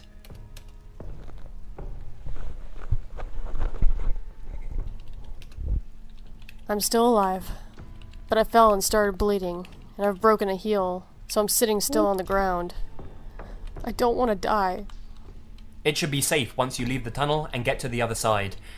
Once you get out of there, call for help immediately. I called home again. Dad's calling the police. But the sound keeps getting closer. Jesus. I hope for your sake that's not the sound of the train coming down the tracks. I finally managed to make it to the front of the tunnel. The sound's still getting closer, so I'm going into the tunnel. If I'm okay once I get to the other side, I'll post again. Good luck. The sound you're hearing is just something you imagine. Imagine. I left the tunnel. There's someone up ahead. It looks like all your advice was right after all. Thank you so much. My face is such a mess from tears he might just mistake me for a monster. Wait, someone's there? On the train track? This late at night? That's really suspicious. He seems gentle. He was worried about me. He said he'll give me a lift to the nearest station in his car. Apparently there's a kind of business hotel there. I'm truly, truly thankful for both of you. Is he gentle? He sounds pretty scary from what you said. Hasumi, before you go, please answer me this one thing. Can you ask the man the name of that place?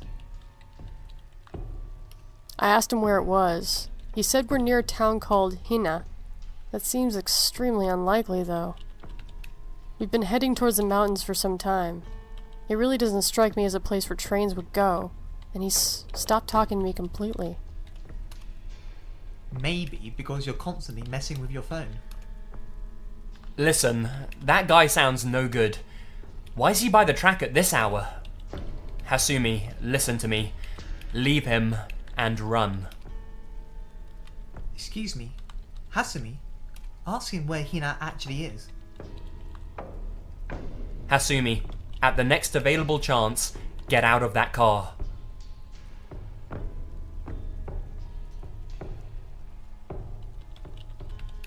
My battery's almost running out. Things are getting strange, so I think I'm gonna make a run for it when the car stops. He's been muttering to himself for a while now.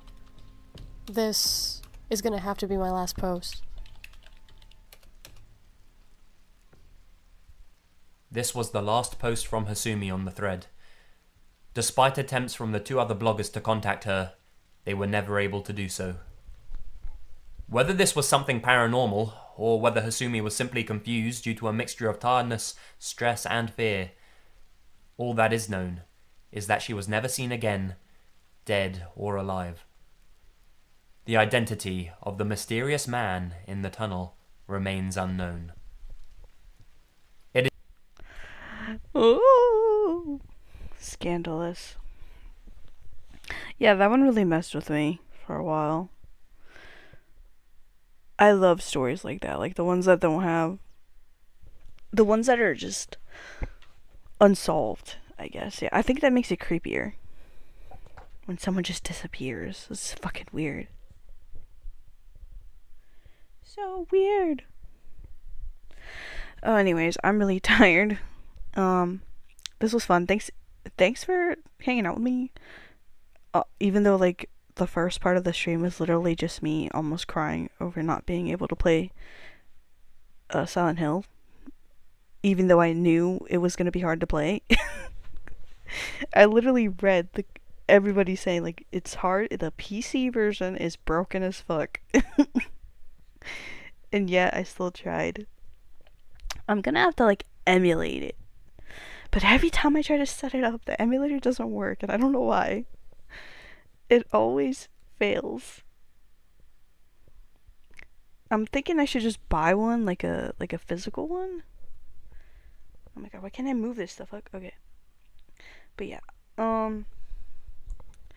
this was fun. I will probably listen to the rest of that. It was pretty gross, but I want to listen to the rest of that. And also, Squeak provided a very scary but also funny story, so that was fun too. I had a good laugh. Anyways, thanks guys, and I will see you. I was gonna stream tomorrow, but maybe if I do stream tomorrow, it'll be early because I want to go see a movie tomorrow, and the showing is like really late. But yeah, see you guys later. Good night.